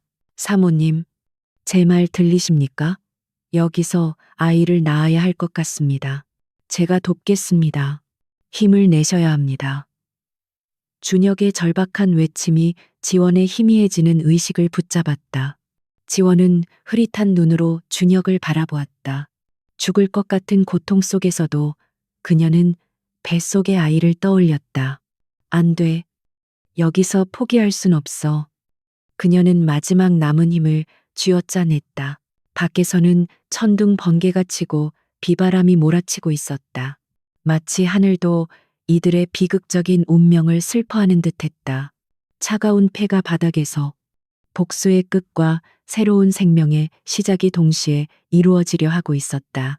지원은 고통에 찬 비명을 지르며 힘을 주었다. 그녀의 처절한 싸움은 아직 끝나지 않았다. 폐가 아는 지원의 고통스러운 신음과 바깥의 거센 폭풍우 소리로 가득 차 있었다. 준혁은 땀으로 범벅이 된 채 지원의 출산을 돕고 있었다. 의학적 지식이 전무한 그에게 이 상황은 전쟁터보다 더 긴박하고 두려운 순간이었다. 사모님, 조금만 더 힘을 주세요. 머리가 보입니다. 준혁의 외침에 지원은 이를 악물고 마지막 젖먹던 힘까지 쥐어짜냈다. 그녀의 손톱이 낡은 마룻바닥을 긁으며 피가 배어 나왔다. 동우는 구석에 묶인 채 그 광경을 멍하니 바라보고 있었다. 증오와 광기로 가득 찼던 그의 눈빛이 서서히 흔들리기 시작했다. 눈앞에서 벌어지는 생명의 탄생이라는 경이로운 순간은 그가 잊고 살았던 인간 본연의 감정을 아주 조금씩 자극하고 있었다. 자신이 그토록 죽이고 싶어 했던 아내가 자신의 핏줄을 세상 밖으로 내보내기 위해 목숨을 걸고 사투를 벌이고 있었다. 그는 알 수 없는 감정에 휩싸여 입술을 깨물었다. 으악, 지원의 처절한 비명과 함께 마침내 아이의 울음소리가 터져나왔다. 응애, 응애, 작지만 힘찬 울음소리가 폐가의 음산한 공기를 갈랐다. 준혁은 떨리는 손으로 아이를 받아들었다. 아들입니다. 건강한 사내아이입니다. 그는 감격에 겨워 외쳤다. 지원은 탈진한 채 가쁜 숨을 몰아쉬면서도 아이를 향해 손을 뻗었다. 준혁이 조심스럽게 아이를 그녀의 품에 안겨주었다. 핏덩이 같은 아이를 품에 안은 지원의 눈에서 뜨거운 눈물이 흘러내렸다. 아가, 내 아가, 고마워. 건강하게 태어나줘서 정말 고마워. 그녀는 아이의 작은 얼굴에 입을 맞추며 흐느꼈다. 모든 고통과 시련이 이 순간을 위해 존재했던 것처럼 느껴졌다. 아이는 엄마의 품속에서 안정을 찾았는지 울음을 그치고 작은 손가락을 꼼지락거렸다. 그때 밖에서 헬기 프로펠러 소리가 들려오기 시작했다. 악천후를 뚫고 해경 구조대가 도착한 것이다. 구조대가 왔습니다. 이제 살았습니다. 준혁이 안도의 한숨을 내쉬며 외쳤다. 그는 동훈을 일으켜 세웠다. 가자. 네가 지은 죄값을 치르러 갈 시간이다. 동훈은 아무런 저항 없이 비틀거리며 일어섰다. 그의 시선은 마지막까지 지원과 아이에게서 떨어지지 않았다. 구조대원들이 폐가 안으로 들이닥쳤다. 그들은 신속하게 지원과 아이를 응급 처치하고 헬기로 이송할 준비를 했다. 동우는 수갑을 찬 채 다른 대원들에게 인계되었다. 헬기에 오르기 직전 지원은 동훈을 돌아보았다. 빗물에 젖어 초라해진 그의 모습에서 더 이상 예전의 오만함은 찾아볼 수 없었다. 잘 가요. 박동훈, 당신의 아들은 내가 잘 키울게요. 당신과는 다른 사람으로. 지원의 마지막 인사에 동우는 고개를 떨구었다. 헬기가 이륙하고 섬이 멀어져 갔다. 지원은 창밖을 내려다보았다. 어둠 속에 잠긴 섬은 그녀가 겪었던 지옥과도 같았던 지난 시간들을 상징하는 듯했다. 이제 그녀는 그 지옥에서 벗어나 새로운 세상으로 향하고 있었다. 품에 안긴 아이의 따뜻한 체온이 그녀에게 살아있음을 실감하게 했다. 병원에 도착한 지원은 집중 치료실로 옮겨졌다. 난산으로 인한 출혈이 심했지만 다행히 생명에는 지장이 없었다. 아이는 신생아실 인큐베이터에 들어갔지만 건강 상태는 양호했다. 준혁은 병실을 지키며 지원이 깨어나기를 기다렸다. 그는 자신의 역할이 끝났음을 직감했다. 이제 그녀에게는 평범한 행복이 필요했다. 며칠 후 지원은 일반 병실로 옮겨졌다. 뉴스는 연일 박동훈 회장의 체포와 그의 충격적인 범죄 행각을 보도하고 있었다. 지원이 섬에서 생중계한 영상은 결정적인 증거가 되어 그를 빠져나갈 수 없는 구렁텅이로 몰아넣었다. 국민들은 분노했고 엄중한 처벌을 요구하는 여론이 들끓었다. 검찰은 그에게 법정 최고형을 구형할 방침이라고 발표했다. 지원은 병실에서 뉴스를 지켜보며 씁쓸한 미소를 지었다. 복수는 성공했지만 마음 한구석이 허전했다. 복수가 가져다 준 것은 통쾌함보다는 허무함에 가까웠다. 하지만 후회는 없었다. 그녀는 자신과 아이를 지키기 위해 최선을 다했고 정의를 실현했다. 이제 그녀 앞에는 새로운 인생이라는 백지가 펼쳐져 있었다. 준혁이 퇴원 수속을 마치고 병실로 들어왔다. 몸은 좀 어떠십니까? 그는 여전히 깍듯한 태도로 물었다. 지원은 미소 지으며 대답했다. 덕분에 많이 좋아졌어요. 준혁 씨가 아니었다면 저와 아이 모두 무사하지 못했을 거예요. 정말 고마워요. 준혁은 쑥스러운 듯 머리를 극적였다. 아닙니다. 저는 그저 제 할 일을 했을 뿐입니다. 지원은 그에게 봉투 하나를 건넸다. 그 안에는 그녀가 약속했던 보수와 함께 작은 카페의 권리증이 들어 있었다. 이걸로 새 출발하세요. 당신도 이제 행복해질 자격이 있어요. 준혁은 놀란 눈으로 지원을 바라보았다. 사모님, 이건 너무 과분합니다. 지원은 고개를 저었다. 아니요.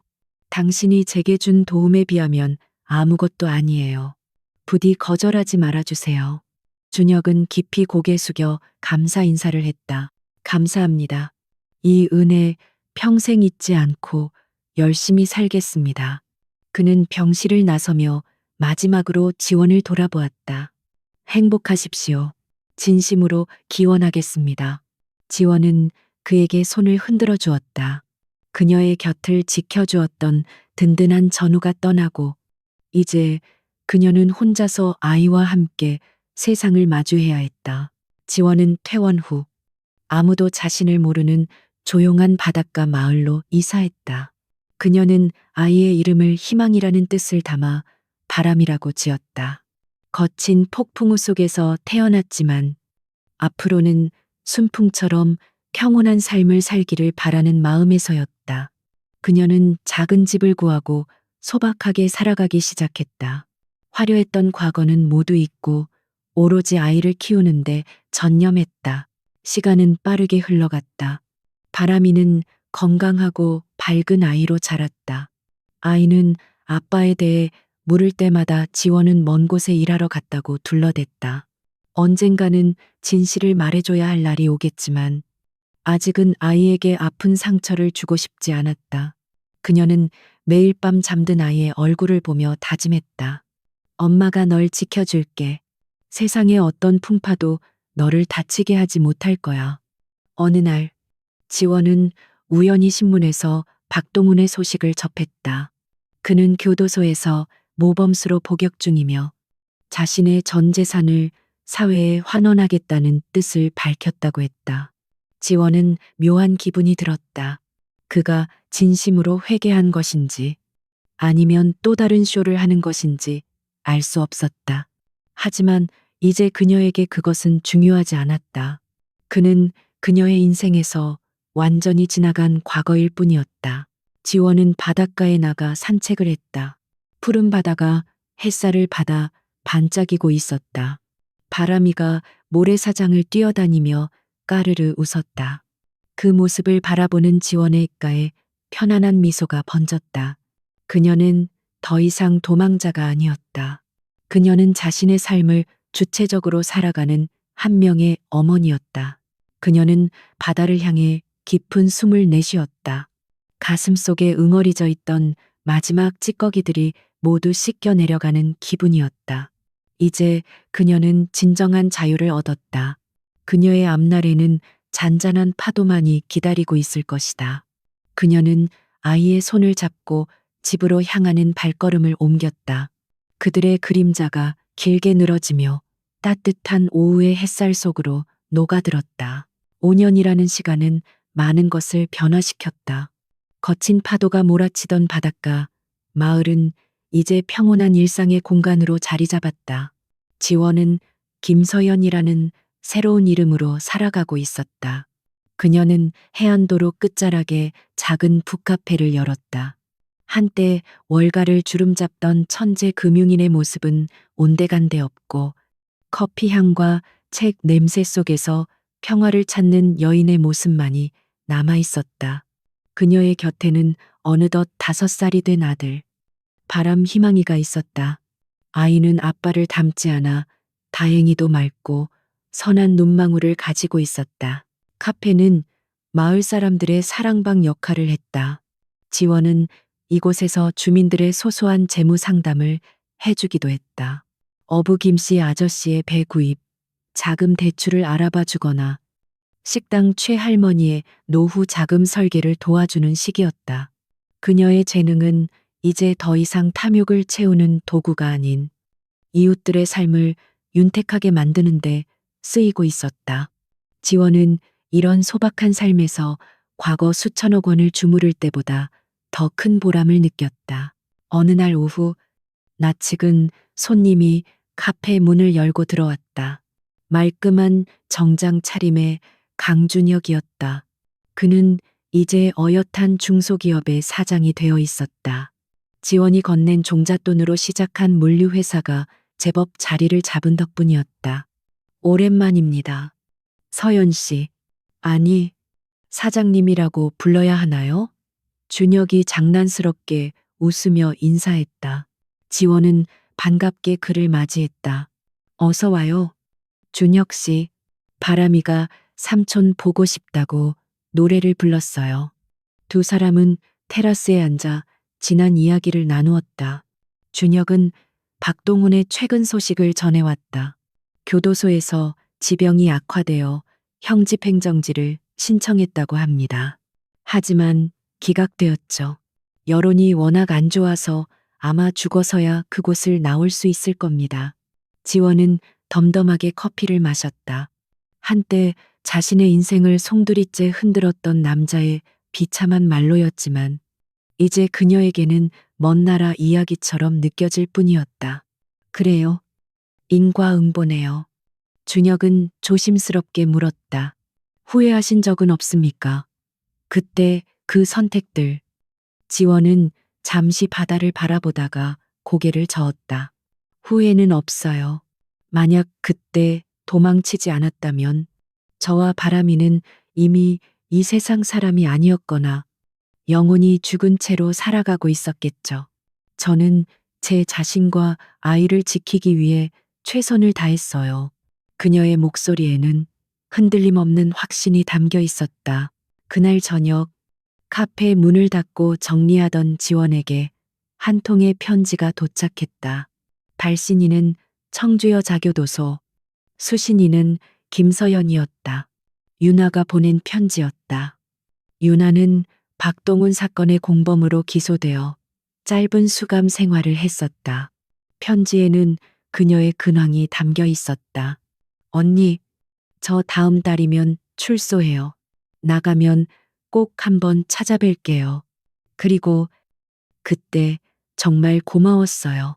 언니 덕분에 사람답게 사는 법을 배웠어요. 지원은 편지를 읽으며 희미하게 미소 지었다. 악연으로 시작되었지만 결국 서로를 구원한 묘한 인연이었다. 바람이가 잠자리에서 지원에게 물었다. 엄마, 아빠는 어떤 사람이었어? 친구들은 다 아빠가 있는데 나만 없어. 올 것이 왔다. 지원은 가슴이 철렁했지만 내색하지 않고 아이를 꼭 안아주었다. 그녀는 아이에게 어떤 대답을 해줘야 할지 오랫동안 고민해 왔었다. 거짓말을 할 수도, 그렇다고 잔혹한 진실을 모두 말해줄 수도 없었다. 바람이 아빠는 아주 똑똑하고 능력이 많은 사람이었어. 하지만 길을 잘못 들어서 아주 먼 곳으로 여행을 떠났단다. 그래서 돌아올 수가 없어. 지원은 아이의 눈을 맞추며 최대한 담담하게 말했다. 길을 잘못 들었어. 그럼 내비게이션을 보면 되잖아. 아이의 순진한 대답에 지원은 쓴웃음을 지었다. 그러게, 아빠는 마음에 내비게이션이 고장 났었나 봐. 하지만 바람이는 엄마가 있으니까 길을 잃지 않을 거야. 그렇지? 아이는 엄마 품에 파고들며 고개를 끄덕였다. 응, 난 엄마랑 영원히 같이 있을 거야. 지원은 아이의 머리를 쓰다듬으며 자장가를 불러주었다. 잠든 아이의 얼굴을 보며 그녀는 다짐했다.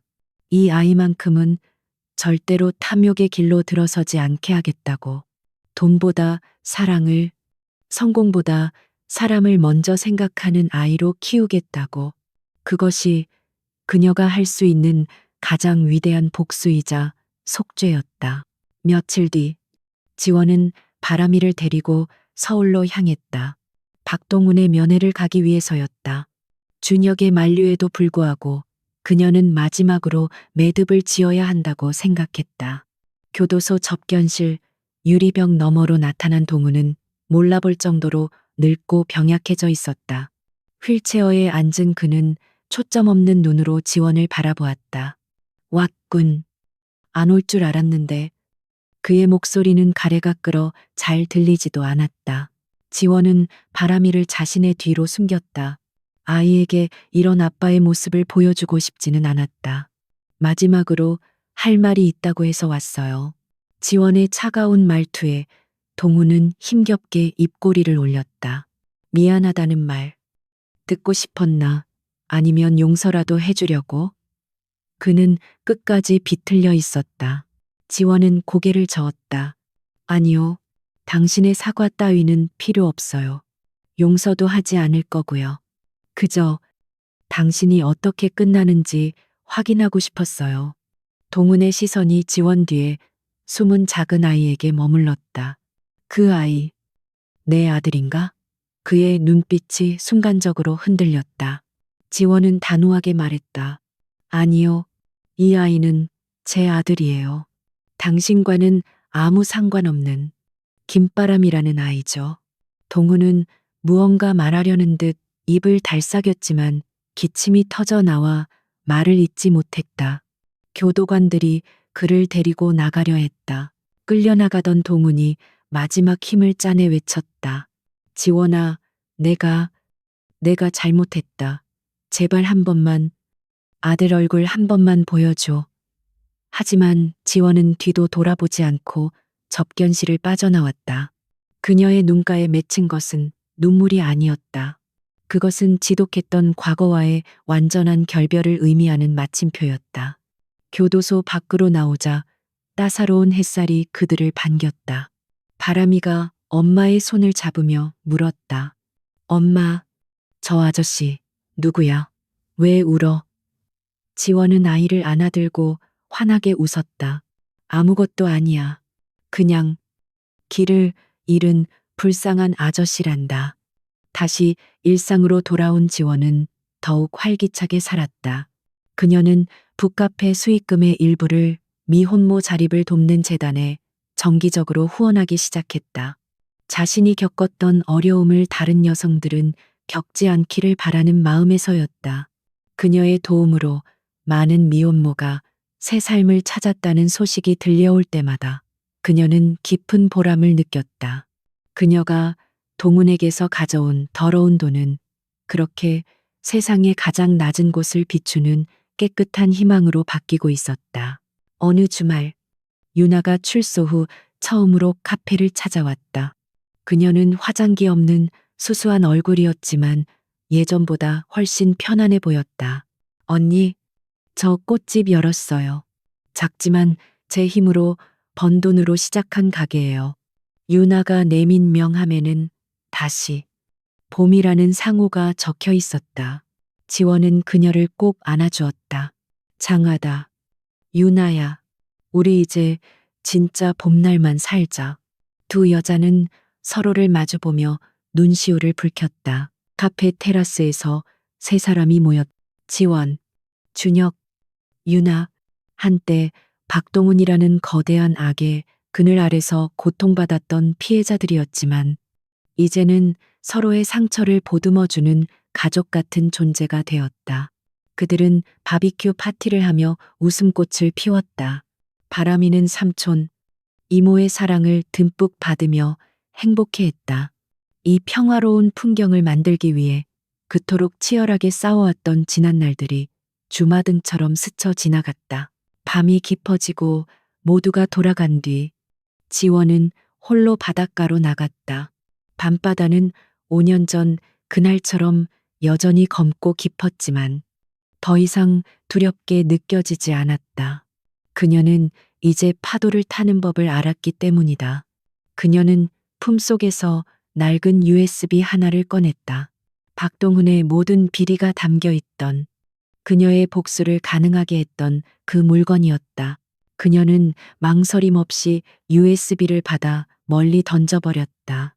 작은 포물선을 그리며 날아간 USB는 풍덩 소리와 함께 깊은 바닷속으로 사라졌다. 이제 그녀를 올가매던 마지막 사슬이 끊어졌다. 그녀는 진정한 자유를 얻었다. 과거는 바다 밑바닥에 영원히 잠들 것이고 그녀는 내일 뜨는 태양을 향해 나아갈 것이다. 엄마, 잠에서 깬 바람이가 테라스로 나와 눈을 비비며 엄마를 찾았다. 지원은 아이에게 달려가 따뜻하게 안아주었다. 왜 깼어? 우리 아가 무서운 꿈 꿨니? 아이는 고개를 저으며 엄마 품에 얼굴을 묻었다. 아니, 엄마가 없어서 엄마 냄새 맡고 싶어서. 지원은 아이의 등을 토닥이며 밤하늘을 올려다보았다. 구름이 걷히고 수많은 별이 보석처럼 빛나고 있었다. 바람아, 저 별들 좀 봐. 참 예쁘지? 아이가 고개를 들어 하늘을 바라보았다. 와, 진짜 많다. 엄마, 저 별들은 다 어디서 온 거야? 지원은 아이의 이마에 입을 맞추며 속삭였다. 어둠을 이겨낸 사람들의 마음속에서 하나씩 생겨난 거래. 우리 바람이 마음속에도 아주 밝고 예쁜 별이 있을 거야. 그녀의 삶은 완벽하지 않았다. 지울 수 없는 상처가 있었고, 때로는 힘겨운 순간도 찾아올 것이다. 하지만 그녀는 더 이상 혼자가 아니었다. 그녀 곁에는 사랑하는 아들이 있었고, 믿을 수 있는 친구들이 있었다.